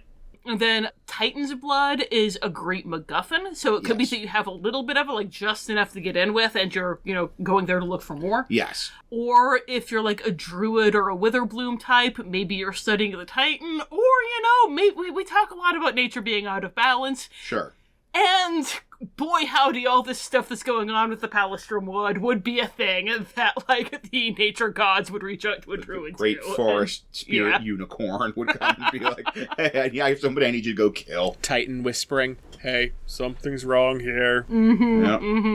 But yes, this is one of those settings where it's not just like a place on the map. This is not one of our, like, Castle Wyverns or Gravity Falls where you sort of just go there with geography. This is its own world. Yeah. And you really have to either accidentally or deliberately be journeying to this other world. But once you arrive in that other world, we have, as we've kind of talked about a little bit, a couple of potential stories that might play out. The big thing is to kind of have something that's similar to an Owl House story, but not necessarily with Ida. Because, like, if they hook up with Ida and are just, like, faffing around, having side adventures, and then start going against Belos, that might start to feel a little too much like you're just doing Owl House, which for some groups is going to be great. We and want to that's give you what they're alternate. here for, You don't need us to tell you Ida steals your PC stuff, and they go and they become best friends, and then they fight Belos. And doing the story vows. You can do that on your own. Yes. So if you want to have something similar that also draws them into this conflict with Belos faster, because honestly, that's probably what PCs are going to want. Yeah. Like, they're going to be like, oh boy, here's the story, let's go. Unless, you have a group that is opposed to that. They might just want to faff around the Boiling Isles. But one thing that you could do to have that Owl House feel without it just straight up being Owl House is that you give them a different kind of NPC point of contact. Yeah. That if they, they show up, they get taken to the Conformatorium, but they get rescued by Raine or by Darius or by Eberwolf. Right. Who are our big bats and cats contacts. And then those can be kind of like their main relationship. They can be kind of hooking them up with all the resistance stuff. And they can be filling that Eater role. And then you've got, like, your PCs are being more active in that case. Like, thinking about an Owl House story and about Owl House the show, Ida is so much the, like, star that the show orbits, and is so much the kind of bridge, the lens through which Luz experiences the entire Boiling Isles. It's her core relationship, it's kind of the first friend she makes, it becomes one of her most intense relationships, and even, like, Luz's relationship with everything in the setting kind of comes out of her relationship with Ida. Yeah. So it's having someone else play that role for your PCs is already going to give you a more original feeling Owl House story. Yeah. So I think we all agree we see any story, any campaign with Owl House being that conflict with Belos. This is not one of those ones where you could, like, go in and do a bunch of stuff and, like, not even ever... No. It's all about Belos. And the Day of Unity and the Coven system, and even if you didn't want to go full Day of Unity, though why would you do this if you didn't? It's going to be about helping people that are political enemies of Belos, that are nonconformists, that are wild witches. And I think there's kind of two branches that this could take. And that's going to be the sort of resistance to Belos story that you want to do. So the first of those is Raine. And with Raine, you're like in with the bats right away. And this is, as I mentioned, the more open. You are like having your cell and your meetings and getting maps and leading raids and rescuing prisoners. And this is the kind of, I think, for a lot of Dungeons and Dragons players and characters, this is sort of how resistance would most make sense. Yeah. This is how heavily armed transients would be resisting a despotic ruler. Yeah. But then you have a really interesting alternative idea of Darius and Eberwolf. And they're opposed to this as well, but they're much more the sort of subtle behind-the-scenes resistance. Like, they are not putting on special masks and raiding to free wild witches. They are more like subtly trying to get as much information as they can about Belos' plans, pretending to help him, seeming to be part of this, like, horrible machine while they're actually trying to find ways to undermine it. Very subterfuge. Yes. If you have a very facey party who's got lots of points in deception, you've got your warlock and your bard and your sorcerer just coming in here having a great time. It also could be great if you do have one of those parties that really enjoys faffing around doing side quests, and they're like, yeah, overthrowing Belos, that's great, but I want to go over to the night market and see if I can snag some deals.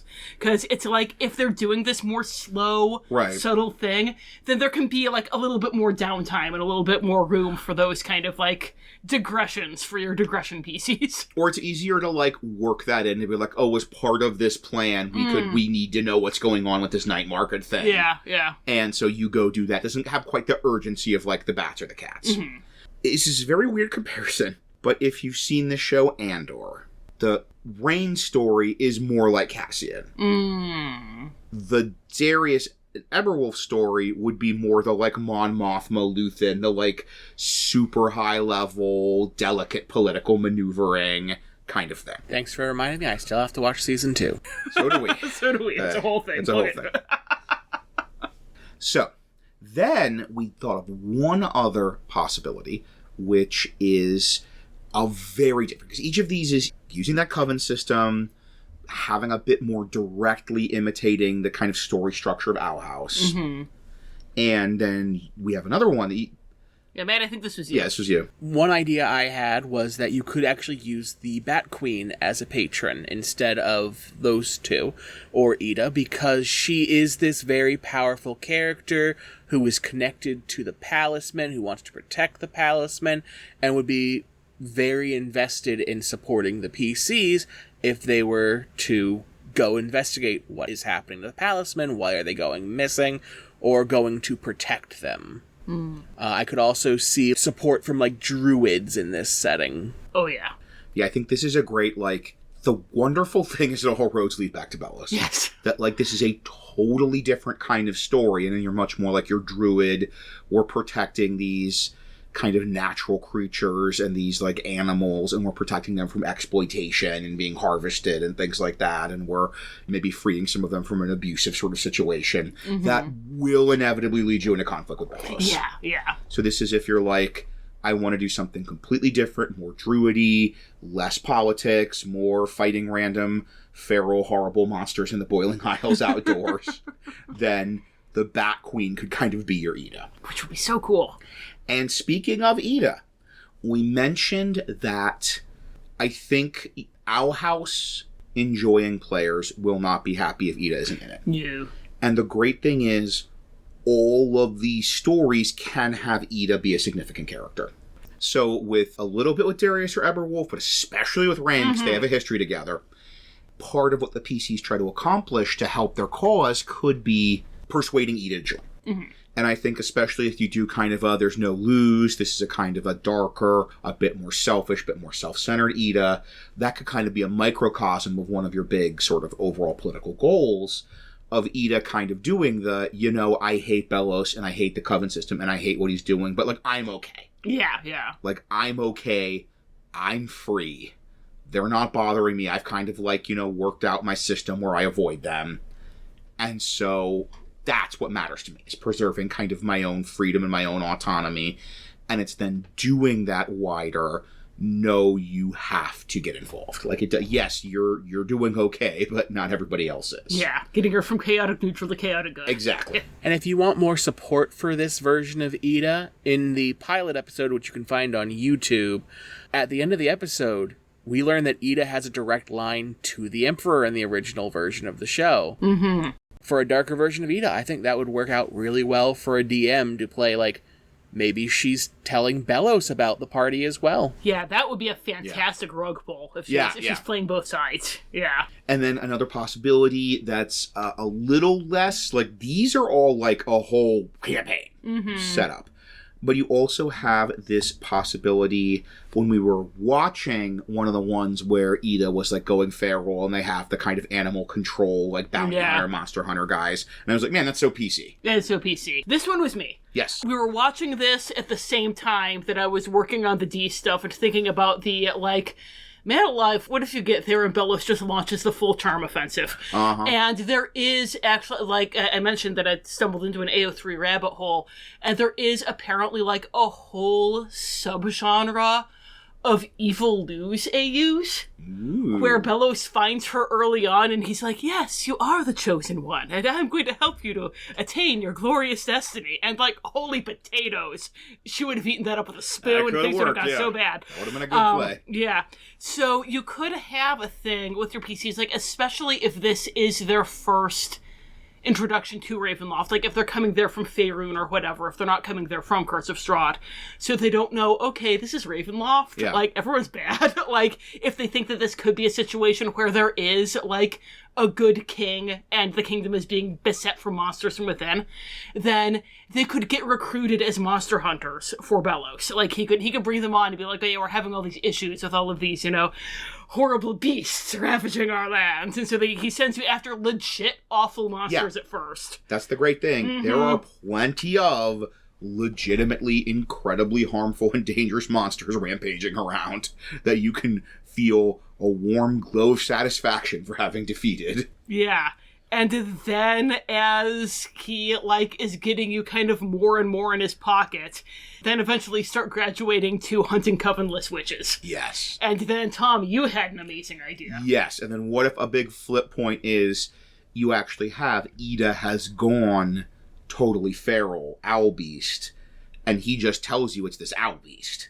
And so you go, and you're like, yeah, it's an owl beast. It's tearing stuff up. It's wrecking a playground. It's bad. They should wreck a playground.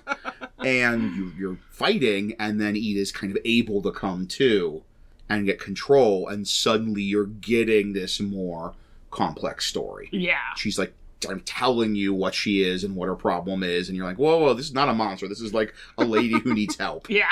If you were going to use Owl Beast Ida, my personal suggestion, if you have the 2024 rulebook, Primeval Owlbear with an increased fly speed. Gives you a heavy-hitting monster and lots of fun things you can do with her. Nice. And if you want that kind of core NPC, that core Boiling Isles kind of resident to be that sort of lens that your party experiences the rest of the world through, you could bring in Hunter. Yes. And it could be like they're kind of on his team, or he does a lot with them. And then that could even be he gets to experience doubts as he's having these same experiences. And the PCs are the ones that are sort of with him on that journey of questioning and of change. As we've mentioned multiple times, PCs love the flippable NPCs. Yes. Especially the, like, oh my gosh, helping this person realizing how he's being manipulated. And oh then he my flips. gosh. And, like, PCs would love that. There's a reason, like, Hunter hits so hard as a great character, because that's a great character arc. And I feel like the PCs would love being so much a part of that great character arc. And that's another great point there, is that if your PCs are probably going to love the Golden Guard character the second they find out what he is.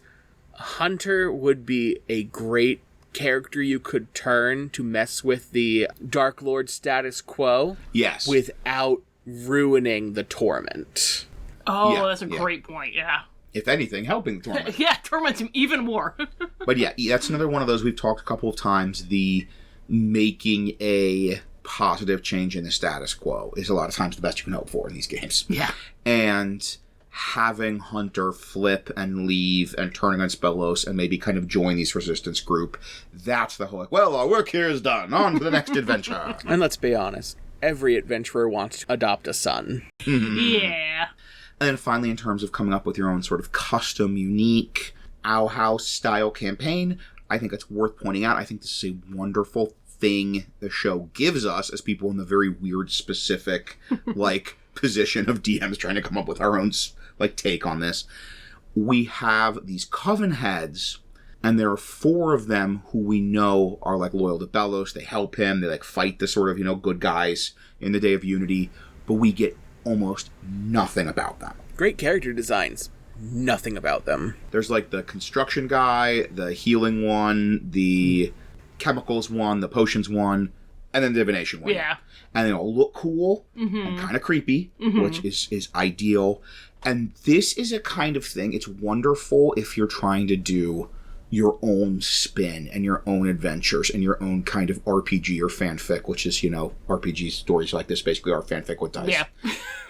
That you have them established. Like, you have them, they're in the setting, they're part of the setting, they have a look, you know what their magic is, but there's nothing about their personality or their motivations. Yeah. And that any one of those guys could be like your mini boss. Could be your big, like, we defeat them and they're our big rival and they're the one we're always, kind of like Lilith in season 1 or Hunter in season 2. Like, they're sort of our mini boss for our group of heroes fighting Belos. You know, I didn't even think about that, but this is a great setting for punking your players into not realizing they're in Ravenloft, because the Titan's blood does not feel like a Ravenloft thing. So it's like, oh, it's a magical portal. They'll think Feywild or something like that.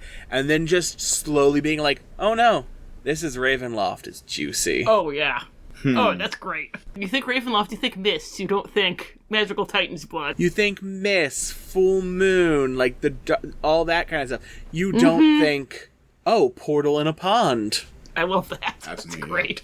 So we've given you a whole bunch of variations on potential Owl House campaigns you could make your own, where you and your PCs are playing that kind of lose-like role and approaching this conflict in different ways. But all of those were in our basic canon setting. We were saying there's kind of a set story we are imagining all of these fitting in. So let's talk about a couple of alternatives to our alternatives, even more alternative, in our Dread Possibility section. And the first thing we'll talk about in our Dread Possibility section is our aging down. How to, let's say you have, as we can absolutely confirm, you have a group of younger players, like teens or tweens, that love Owl House, and you think there's going to be a really fun setting. They really enjoy an Owl House adventure, which, once again, we know a couple of people who quite enjoy an Owl House adventure. I know a couple of adults that would love an Owl House adventure. And we'll get to that in our next section. Yep. But, so, running an Owl House adventure for younger players, like, basically kind of the show is a good baseline. We keep saying things. Yeah. The main specifically younger players, and this is, we kind of touched on this as one of our variants, is a Hexside game. Yeah. Like, this is the big area where you could have Hexside be a big part of the campaign. And I think that for, like, a D&D game, if you're going to have this whole school part of the story, it's really going to be more central. Like, it's not going to be like every, 3 or 4 episodes Luz goes to school. It's going to be much more like, no, this is a campaign about Hexside. And that's not just cool because it's kind of a fun magic school, but this is why I specifically think it's good for the aging down, because a Hexside game can have a lot of the themes of Owl House and the setting in a kind of a microcosm, but in a less, like, despotic, political, apocalyptic form. Yeah. If you're like, I want to do Owl House, I don't want to go full Day of Unity, conformatorium, fascist society kind of deal, like, but I want to hit some of those themes. I really like the Boiling Isles. I want kind of Owl House Light. What a great description of an aging down iteration, Owl House Light. And a Hexside game is a perfect way to do an Owl House Light.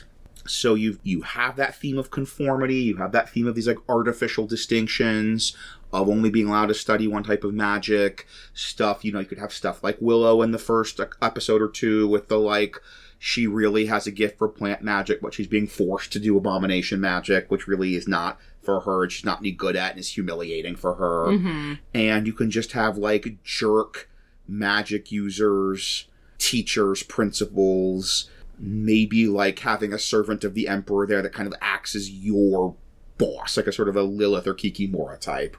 And that's the person you defeat. The Emperor's maybe this distant presence. You get this is a kind of conformity society. But you can then even have you can convince them to let students have more freedom in switching tracks. So that helps your Willows. And then maybe a second step is convincing them to let students study multiple forms of magic. Mm-hmm. And then that's like, no, we've made this incredible positive change and removed some of this artificial, stagnant conformity. Yeah, luckily for us, there is a book we can suggest, Strixhaven's Curriculum of Chaos. Surprise, Matthew's Magic the Gathering moment. Yeah! So, I was going to say great book. It's an okay book. As a foremost scholar of Strixhaven Curriculum of Chaos, I could not endorse calling it a great book. Yeah. But okay seems quite fair. It's an okay book, and it gives you a lot of stuff, a lot of ideas for how to run a school-based game. Mm-hmm. But what I would suggest is actually, if you're running Strixhaven Curriculum of Chaos, and there is just some aspects you don't like about the game, having the students have to transfer over to Hexside in a student exchange program might be a great way. Like, let's say you don't like the sports story arc, you could go to Hexside instead and realize the system there is bad and try to fix it. Or, if you don't like the main villain of Strixhaven Curriculum of Chaos, you're valid.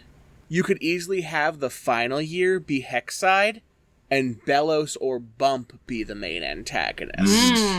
Yeah. Yeah, there's definitely room for Bump to take a more antagonistic role, because you get the sense he was supposed to early on, and then they decided... Much more sinister in Season 1. Yeah, especially like the first half of Season 1. Yeah.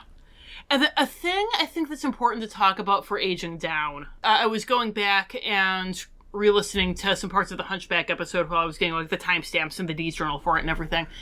And Chris made the point in the Aging Down section there that like one of the big issues with Frollo isn't even his Frollo-ness, it's that he's about like certain kinds of authority figures and how they abuse power and how you engage with those authority figures. And Belos is hitting those same buttons.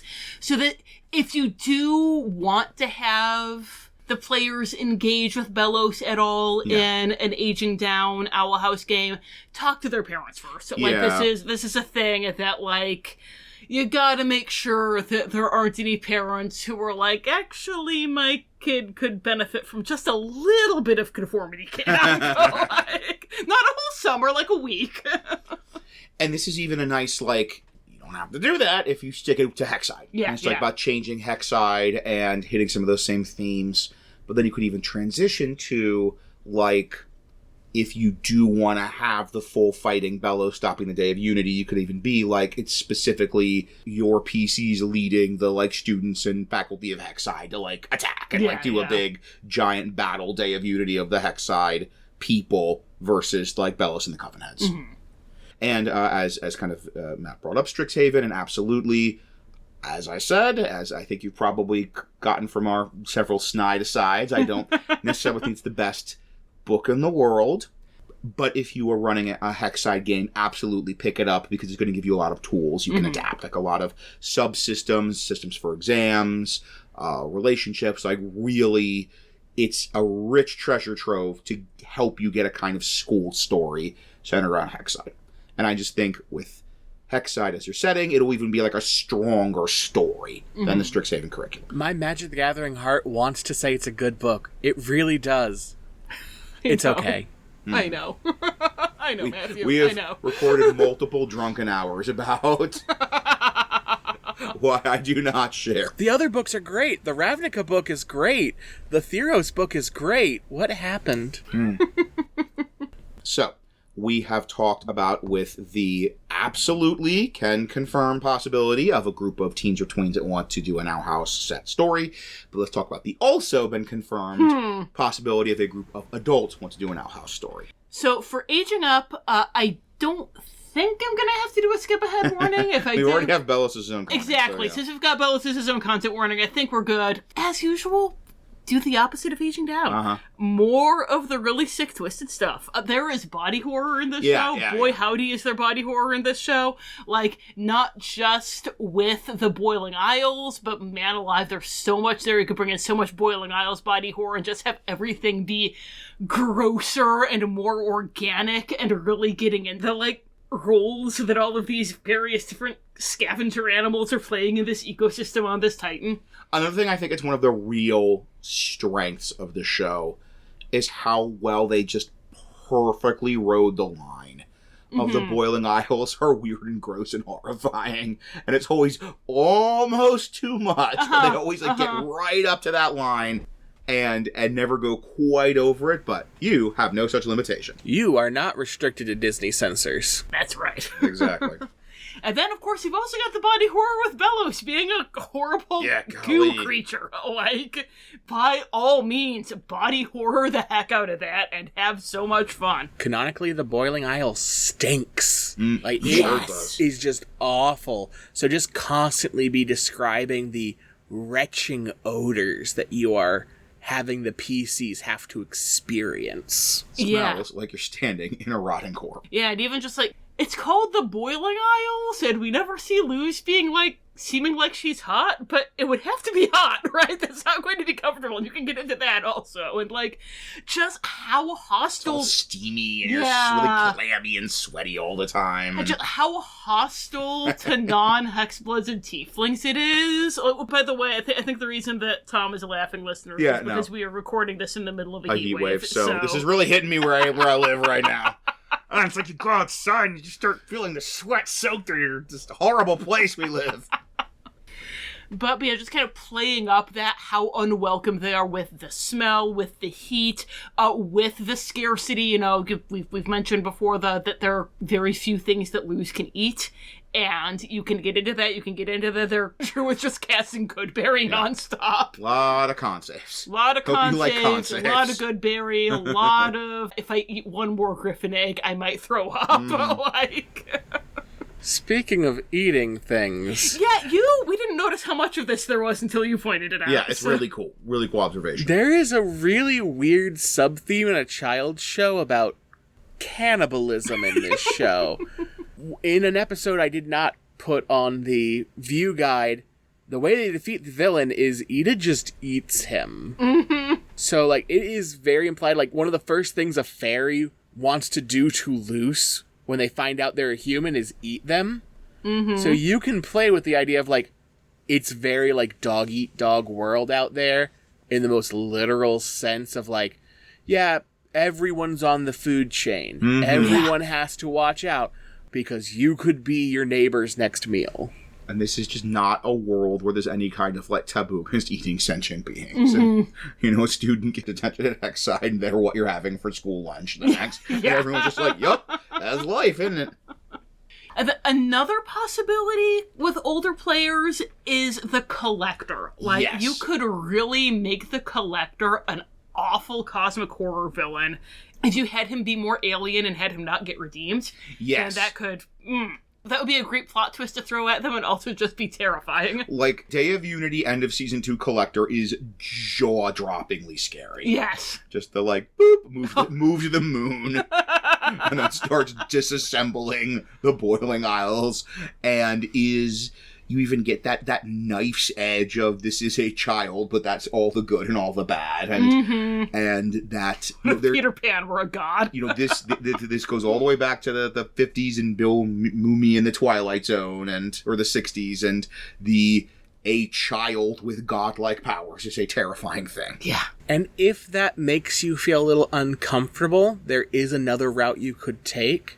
There's a very good episode of Doctor Who called The Giggle, where Neil Patrick Harris plays a character called the Celestial Toymaker, and he is essentially an aged-up version of the Collector.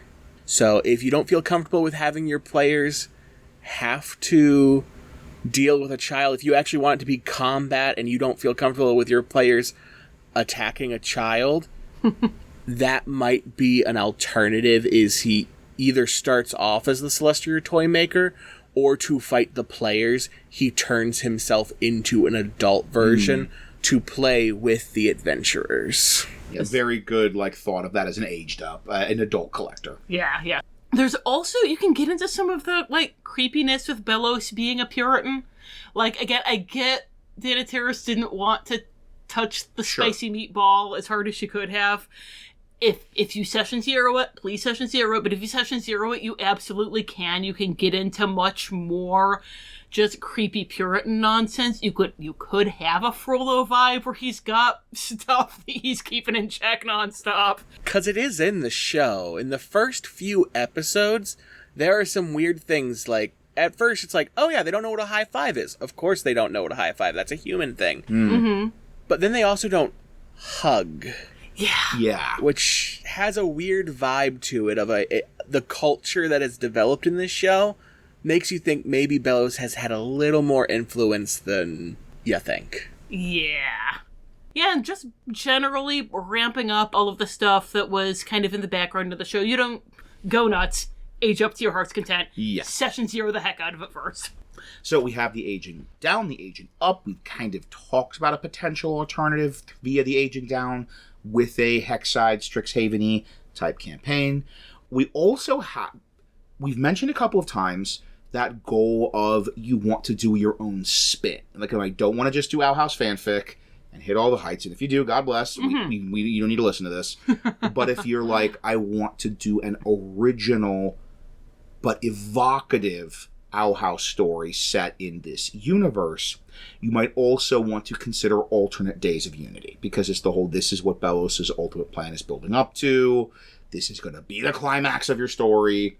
In all of our sort of quote-unquote, air quoting, canon settings and variants, it is what it is in the show. It is this plan to basically kill everyone in the Boiling Isles via this coven system. Mm-hmm. But we did have a couple of thoughts, and this would be a fantastic plot twist to spring on your players who've seen Owl House, because that is something so foundational to the show. So yeah, one would be kind of just or obvious. He wants to get out of Ravenloft, and that would be the fact that he was trying to get the Titan's blood so he could bug out of the Boiling Isles once the Day of Unity worked. But this could be basically doing what Azalin did to create Necropolis. That when Azalin created Necropolis, it was he wanted to become a demi-lich or a demigod or something. Demi-something. And be able to escape that way. And if you read Lord of the Necropolis, you won't be any less confused about it. But he was going to kill everyone in Illalook and use all of their life energy and kind of basically ride the wave to demi-something dumb and escape Ravenloft that way. And that could be what Belos is doing. Uh-huh. It's sucking all the life force out of everybody in this area, escaping Ravenloft. It's a very Azalin plan. This might be a neat for your Outlander PCs. Once again, we're imagining, just like with Luz, Belos is very friendly to them. He does kind of see them as more worthwhile than the people of the Boiling Isles. And what if he were even you can come with me? Mm-hmm. Come with me, get in my escape pod, and when the Day of Unity triggers, you can ride the wave out and we can go back home. Mm-hmm. And that would be, once again, it's some of the Luz stuff, I think a really interesting temptation to throw at the PCs. If you really want to emphasize how awful Belos is, only offer it to one of the PCs. Nice. Oh, yeah. I have one seat in the escape pod. Yes, I have one seat. I'm giving it to the Paladin. I'm giving it to the Paladin, who just so happens to be an orc and not a Hexblood or Tiefling. Mm-hmm. And then, I know, Matt, you were getting Full Metal Alchemist vibes. So, if you've ever watched Full Metal Alchemist Brotherhood, you might recognize a state-based military group of mages who are run secretly by a man who is trying to kill an entire population to fulfill some sort of plan or prophecy, and you might go, that sounds familiar. Very easy to do. Perhaps run a game where Belos is more of a father figure, not father figure, but father from the show figure. And maybe you could even have the Grimwalkers serve a similar role to the Homunculus, where he is trying to purge his sin, so when the Day of Unity comes, he can ascend to godhood. Once again, very Azalin-y. Yes. And then another one we had talked about as a possibility, it's not on the outline, but I remember us talking about it, was the idea that maybe he wants to destroy the Feywild. Like, if he knows more about kind of the planes and everything, and it's like, okay, well, hags are Fey. Fey come from the Feywild. What if I could use all of this life energy and destroy the entire Feywild? Yes, and that's going to be a suitably apocalyptic. Yeah. For a lot of your PCs. Mm-hmm. So we have talked about a wide variety of potential campaigns, potential important NPCs, potential villains, potential story structures, all building up to a Day of Unity climactic battle with Belos in some form, or possibly the Collector in some form. And so let's wrap up our discussion of the Owl House and give you our parting thoughts in a section we like to call Parting Thoughts.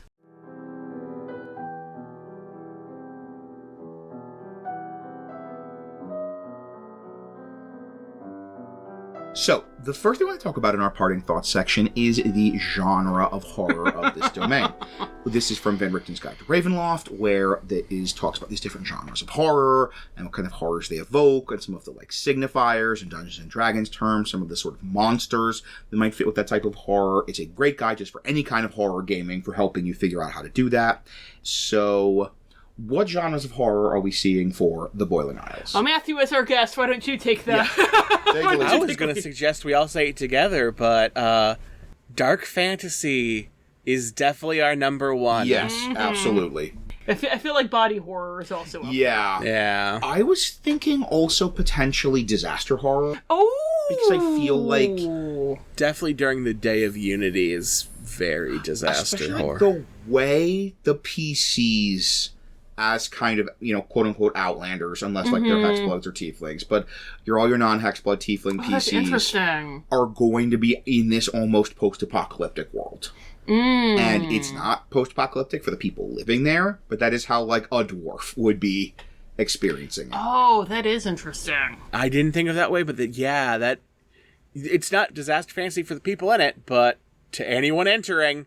This is a grim setting, yeah. Yeah. There's monsters everywhere, and there's not much you can eat, and it's acid. The rain is acid, and once again, that wonderful moment where they come to the human world and they're just playing in the rain. Oh, yeah. And that whole that was unimaginable for them in the world they lived in. That was giving me disaster. Yeah. Post-apocalypse vibe. Yeah, okay, I can see it, yeah. Yeah.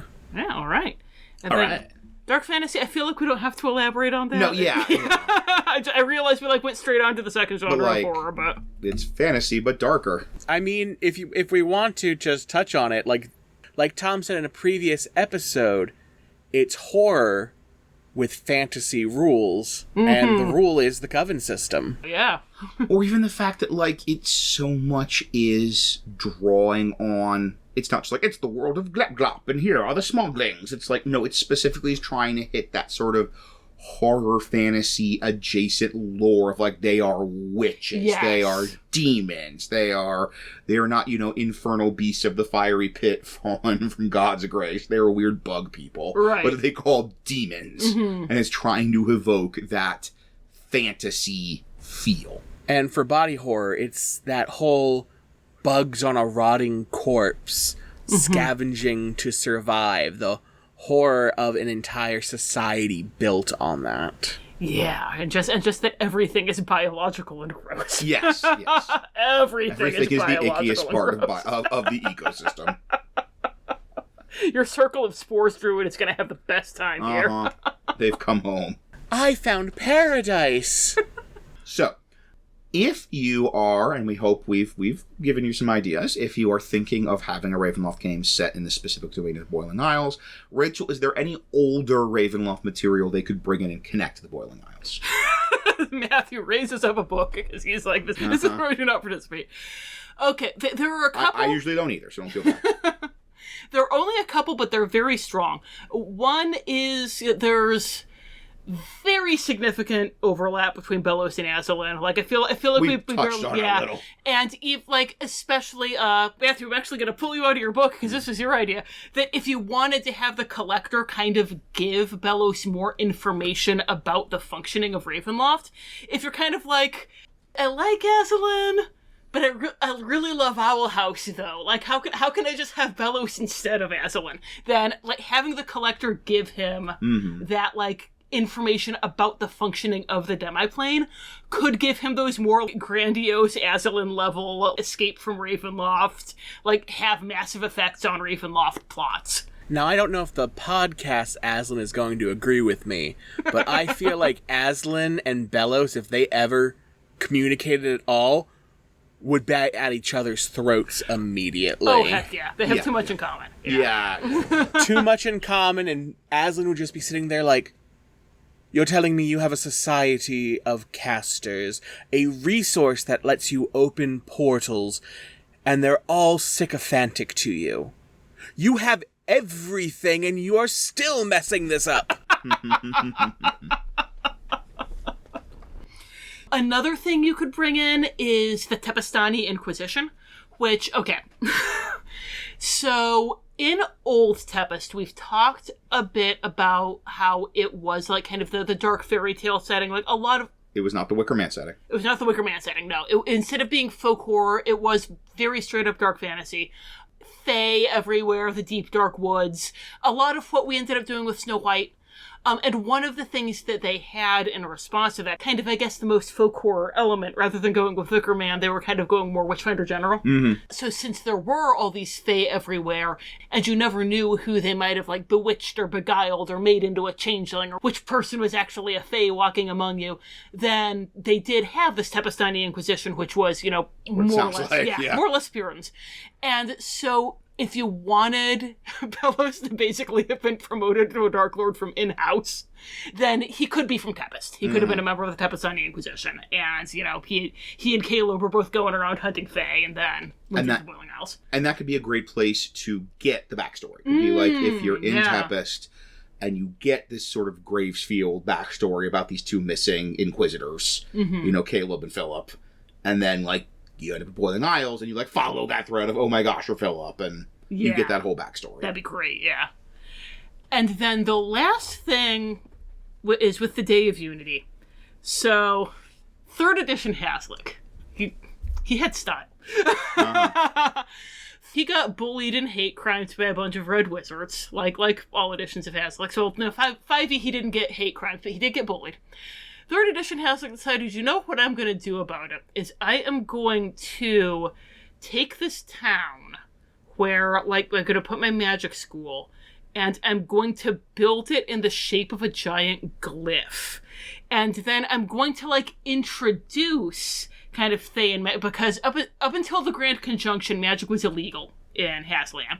And then the Grand Conjunction happened, and Haslick, like, temporarily saw Fae again. It was like, oh yeah, these guys are still out there and I hate them. I want to kill them all. So he came back, and after the Grand Conjunction, he said he'd had a vision, and now, you know, he was going to allow people to learn magic.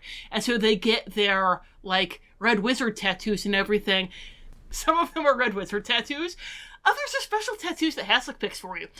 And his big plan is that he's eventually going to do a thing that, like, pulls all the magic from all of the red wizards in Haslan, channels it through the glyph in Ramawai, explodes outward across the entire multiverse to chain into all of the other red wizard tattoos and kill every red wizard in the multiverse, except Haslick, who's gonna body jump over into Eleni, which is part of why I hate Haslick, because you don't do that to that poor girl. Like, he loves her like a daughter, like, legit, but he's like, yeah, but, you know, otherwise I would die, and if she really loves me like a dad, she'd want me to live, so. Nice.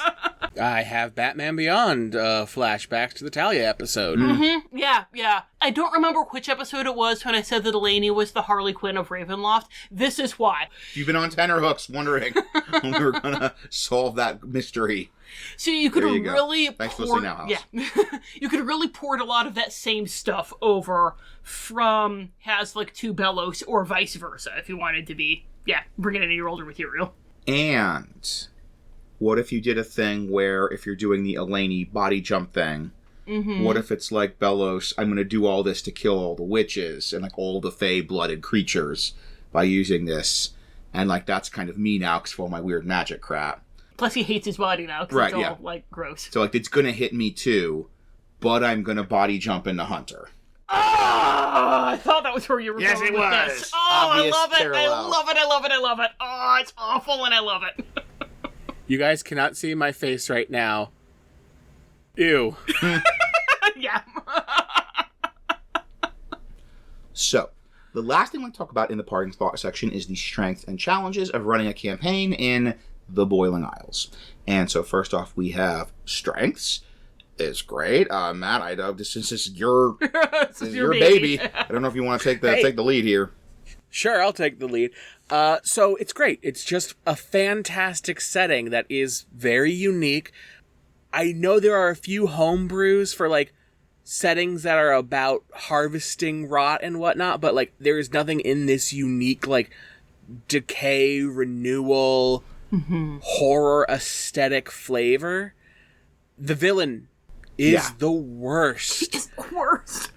He's just awful. Yeah. And it's not going to be hard to play him right for your PCs. Just I want that man dead. I want that man so dead. You can customize it so easily because the show only had 2.5 seasons. There is so much open space. There's the entire town that we only hear about, that is Kikimora's hometown of Palm Springs, that you can just go in and make your own. It's a tropical resort town if you want it to be. No one says otherwise. It's just a great, wonderful, huge setting that you can run multitudes of games in. Yeah. It's like we mentioned with Gargoyles, and we said, I think it's the same thing here. This is such a Dungeons and Dragons bubble story that, like, you can look at a lot of interactions and battles and conflicts and everything and play it out in D&D terms. Like, you do not have to try and fit the, like, round peg of heavily armed transients into the square hole of, like, not a story about that. Yeah. This is Lucis in heavily armed, but she basically is a magic transient who comes in and, like, gets pulled into this story. And I didn't even mention all the fantastic NPCs that your players will want to meet. You can banter with Kikimora. You can go meet the Bat Queen and get missions from her. Yes. You want to bring in Nathaniel for some reason? You can bring in Nathaniel for some reason. Yeah. Thank you again for having me. And then, another advantage that was kind of coming out as I was working on the D stuff is that a great thing with Belos as a villain is that he's not going to want to kill your PCs right away. Because, you know, they're humans, essentially. Like, they might not be humans, but they're humanoids. They're not hexbloods and tieflings. And, like, it was a thing that Tom and I were talking about as we were working on the dialogue, the whole that Belos has an intense need for validation. Yes. He's such a narcissist. He wants to be worshipped and admired, but he wants to be worshipped and admired for what he's actually doing. Yes. Like, he wants an audience who sees how cool he is, and, like, he wants that to be your PCs. And so he is eventually going to get to the point where he decides that he can't reason with crazy and he needs to put them out of their misery, but it's going to take him a while to get there. And if they give him an out, if they give him a reason not to kill them, then he is going to take it. And that is great for your overarching villain, especially if it's one who's, like, way more powerful than the PCs are and could kill them without blinking. Probably it's over the course of the show, before the Day of Unity story, there's a good 3 or 4 times he interacts with Luz, could have killed her at any time, but he doesn't want to. Yeah. And the PCs would have that same kind of narrative protection, which is fantastic in terms of making sure you do have that nice full story arc building up to a Day of Unity climax. But what about some of the challenges of running a campaign in the Boiling Isles? The open space that Matthew mentioned, you know, it's a double-edged sword, because on the one hand, that gives you a lot of things to fill in. On the other hand, you might be the kind of GM who's sitting there going, man, I wish they'd gotten a full season 3, not only because then they would have had a full season 3, but also because, like, I want to know, like, how to handle the stuff set in the other leg that's not the knee. Like, what's going on over there? I don't know. I need somebody to tell me what's going on over there. Like, I need permission to set things there. There's going to be a very weird tonal shift especially if you're coming off of Curse of Strahd. Yeah. Like, it's got this very gonzo, planescape, spelljammer feel, but if that's not what you're coming from, it might feel a little weird. And Belos is the Emperor of Session Zero. Just everything about him is awful. Yeah. Like, especially I think the themes of religious abuse could be really difficult for certain players, so he is not a villain that you can just drop into your campaign willy-nilly. He's one that you have to be careful with. Like, he's a surface, your typical, like, evil king, despotic tyrant, but he's gonna hit, like, a lot of harder than, like, generic evil king NPC bad guy. Yeah. And then, like, the fact that it is a portal fantasy, and, in some ways that's a strength, because that is kind of going back to Ravenloft's roots as a portal fantasy. But it can be kind of frustrating to have a portal fantasy where you're like, it feels like you're treading water trying to get back, and, like, trying to pace it so that there are those steps, like there were in our house. It's not just the binary, do you have Titan's blood or don't you? That having... okay, yeah, you have Titan's blood, but here's the reason it won't work. Or no, you don't have Titan's blood, but here you have this hint that's going to get you there. Like, things that make it feel like you're making progress, rather than either constantly being told no, or suddenly having the campaign end. It's like, with the show, there was kind of the advantage that Luz was never full-heartedly trying to get back. Yeah. That she kind of always had one foot in, one foot out. And so it kind of made sense to be treading water a bit, that she wasn't, like, wholeheartedly into it. That's not necessarily going to be the case for your PCs. And I'm just thinking, like, if you have you find out there was this previous traveler from their world, Philip Wittebane, and they find his journal, and then you're like, a mouse ate it. Yes! And then you're like, but it's a mouse that will project what it eats when I feel like it. When I feel like giving you exposition. Like, that's fine for the show. Yeah. But your PCs are gonna feel railroaded. Yeah! I mean, what is more frustrating than a PC? Like, we do this whole adventure to get this journal, and then you're like, oh, that mouse ate it. Yeah. So, yes, just keep aware of that as a potential challenge of running this game.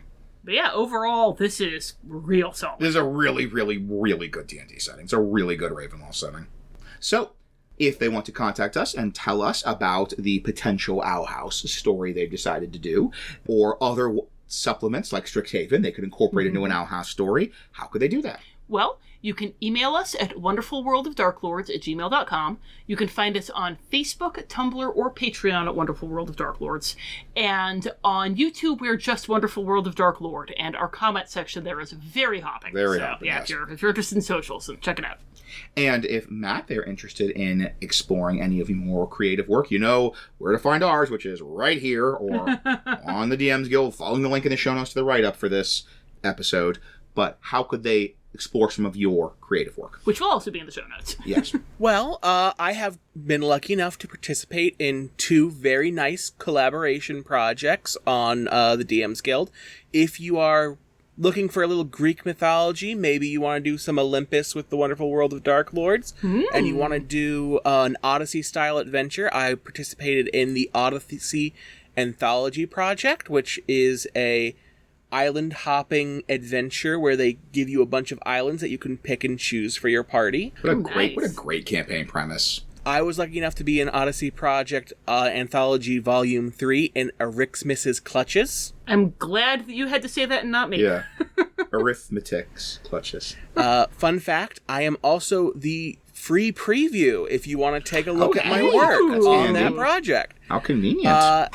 And if you are playing a Planescape game and you want to bring in some really cool NPCs, I also participated in Faces of the Cage, which had a bunch of creative folks make NPCs. Mine are elderly detectives who solve crimes across the multiverse.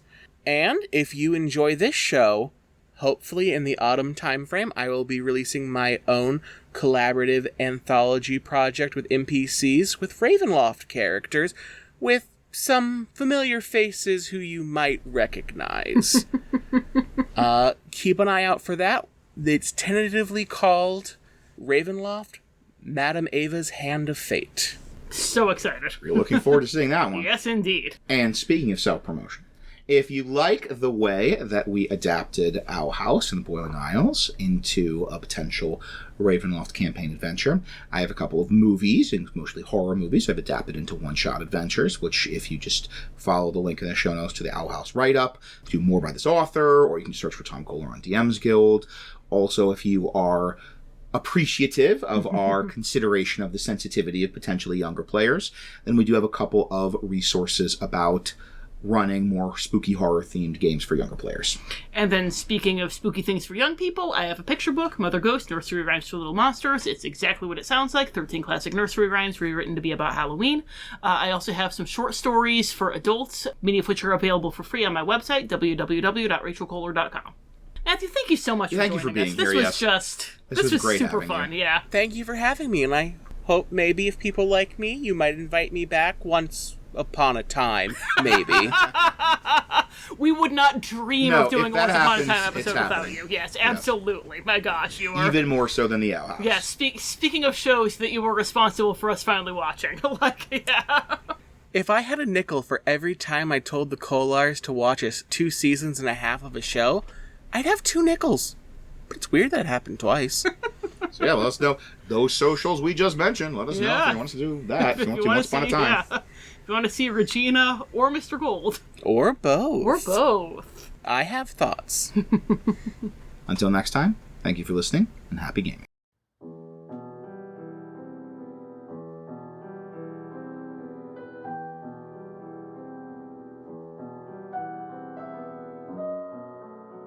Parting thoughts. I am certain that I made an involuntary sound of pain when the Golden Guard was carrying me out. Every time we moved, my rib found a new and exciting place to stab me. I am just as certain that he heard me. He paused, cocking his head, and from that point on, he carried me more carefully. I think he was meant to throw my body into the chasm of jagged rock surrounding the castle, but instead, he left me in a secluded spot outside. Nonetheless, I waited until he was well out of sight before drinking a healing potion and stealing away with all possible haste. I must ask, Ansid. You told me years ago that my family and I are under your protection so long as I remain in your service, for which, make no mistake, I'm extremely grateful. What happens if that service ends in my death? I agreed to work for you so that I could gain the knowledge and power necessary to protect my family. I cannot protect them as a broken corpse. I need assurances that you will provide for them in the event of my death. Otherwise, all of this is for nothing. As difficult as my meeting with Belos was, it could have been far worse. Had he played me with a touch more subtlety, he would have had me eating from his hand. Thankfully, it seems that after 50 years of absolute power, his abilities to persuade rather than to browbeat have atrophied. I know that much of what Belos said was either empty flattery or an attempt to demoralize me, and yet his words left me with one other question for you. Surely you did not hire me because you saw filth within me or any such nonsense, but why did you choose me, Aslan Rex? I use your title rather than your alias quite deliberately here, for when I thought you were simply Yensid, a reclusive wizard with a personal project, I did not think to question it, and truthfully, the idea of learning magic while simultaneously proving my mettle was so intoxicating that it left little room for such doubts. But now, you're the King of Darkon. You have tens of thousands of subjects, many of them educated at the University of Villalook itself. Why then did you bring on a woman from a backwater village outside your realm who had yet to master anything beyond cantrips and for whom you harbored no particular fondness? Beyond that, I have no patience for hypocrisy, and Belos has helpfully illuminated some corners of my own life where I have allowed it to flourish. I will not be like him, practicing magic while holding myself above others who do.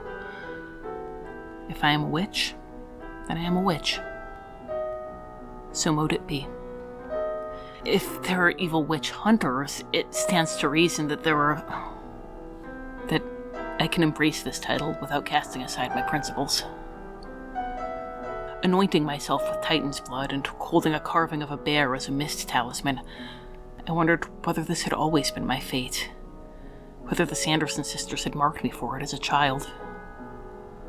But no. Fate is a coward's answer. There are those who say fate is something beyond our command, that destiny is not our own. But I know better. Our fate lives within us. You only have to be brave enough to see it. Regards, D.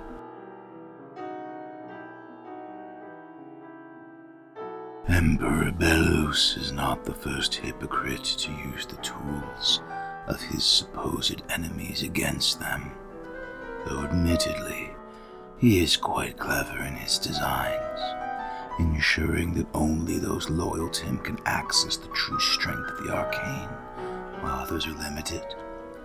I have no doubts he has plans for those brands beyond mere suppression.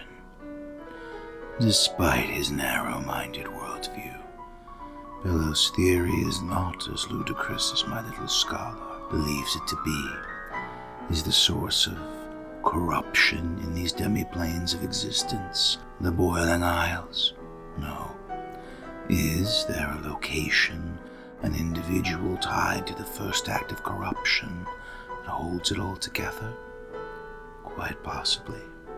It is a theory that is supported by centuries of data, yet if such a linchpin exists and is destroyed, the consequences are currently unknown. There are many possible outcomes, none of them insignificant, and is not something to be tested lightly.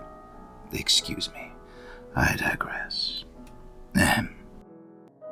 Although I could tell you tales of Enrichton that would make you reconsider your antonym, you are not the first to experience disappointment in the face of reality, and I shall not fault you for it.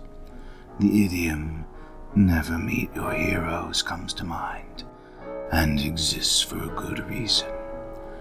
The historical accounts of so-called legendary heroes are often as finely polished as their exaggerated statues. I myself was lucky in that regard. As a young lad, I admired a talented archmage, who I eventually became the apprentice of. He had his faults, but Quantarius never lied to me. It is a pity your Philip's heroism was nothing more than a mask he wore to manipulate those around him and fuel his need to justify his hatred. The truth of what Belos did to his brother Caleb is, well, it may be better if he remain ignorant. It is not something a kind soul such as Caleb deserves. To be held in such a state for eternity, so Philip may make amends. Admirable dedication, yet is it for Caleb or to appease his own? Excuse me, Danielle. I believe I have said enough on this matter. It is a pity that Eda's booth only contained these small, stackable figurines. They are indeed useless junk, though oddly soothing to manipulate. We shall talk soon enough, though I find it difficult to ease your mind when you imply that you find any potential similarities between us so appalling. That I am full of evil and filth where you are not. The power you utilize is mine, fueled by me, so that begs the question, just how alike are we, my dear?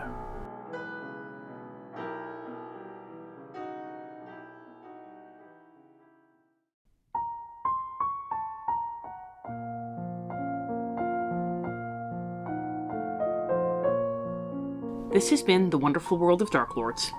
We have no affiliation with Disney or Wizards of the Coast. All music recordings used in this episode are in the public domain and were obtained through museopen.org. Titles and links are in the show notes. Dialogue for Yensid was written by Azalin Rex himself, who you can follow on Tumblr at darklordazalin. The Wonderful World of Darklords logo was designed by Haylight Jones. You can find links to their work in the show notes. If you'd like to support the show, look for us on patreon.com or find our tip jar on Red Circle. Thanks for listening.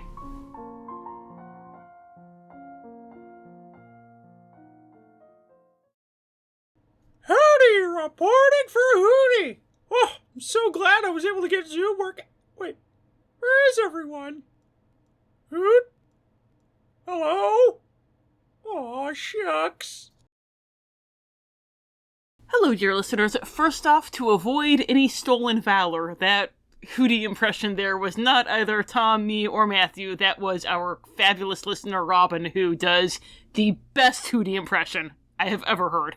Second off, when Aslan mentioned that he and Dee would talk soon, he meant that they are actually going to have an in-person conversation soon. And that conversation is going to take the form of the extended Dee's Journal format that we introduced for patrons, which was the Letters to Binks. Now, Letters to Binks are a patron perk, but I have promised that nothing 100% plot important is ever going to be put behind a paywall, and this is definitely going to qualify. So in order to honor the patron relationship, like any good warlock should, we are going to release that letter to Binks, hopefully tomorrow, for patrons. So patrons get that sweet early access. Everybody else, it'll be dropping September 1st. So if you were just dying to find out how Dee's conversation with Aslan goes, hop over to Patreon, you can find out now. Otherwise, you'll find out September 1st. Thank you so much for listening to this very long episode, and happy gaming.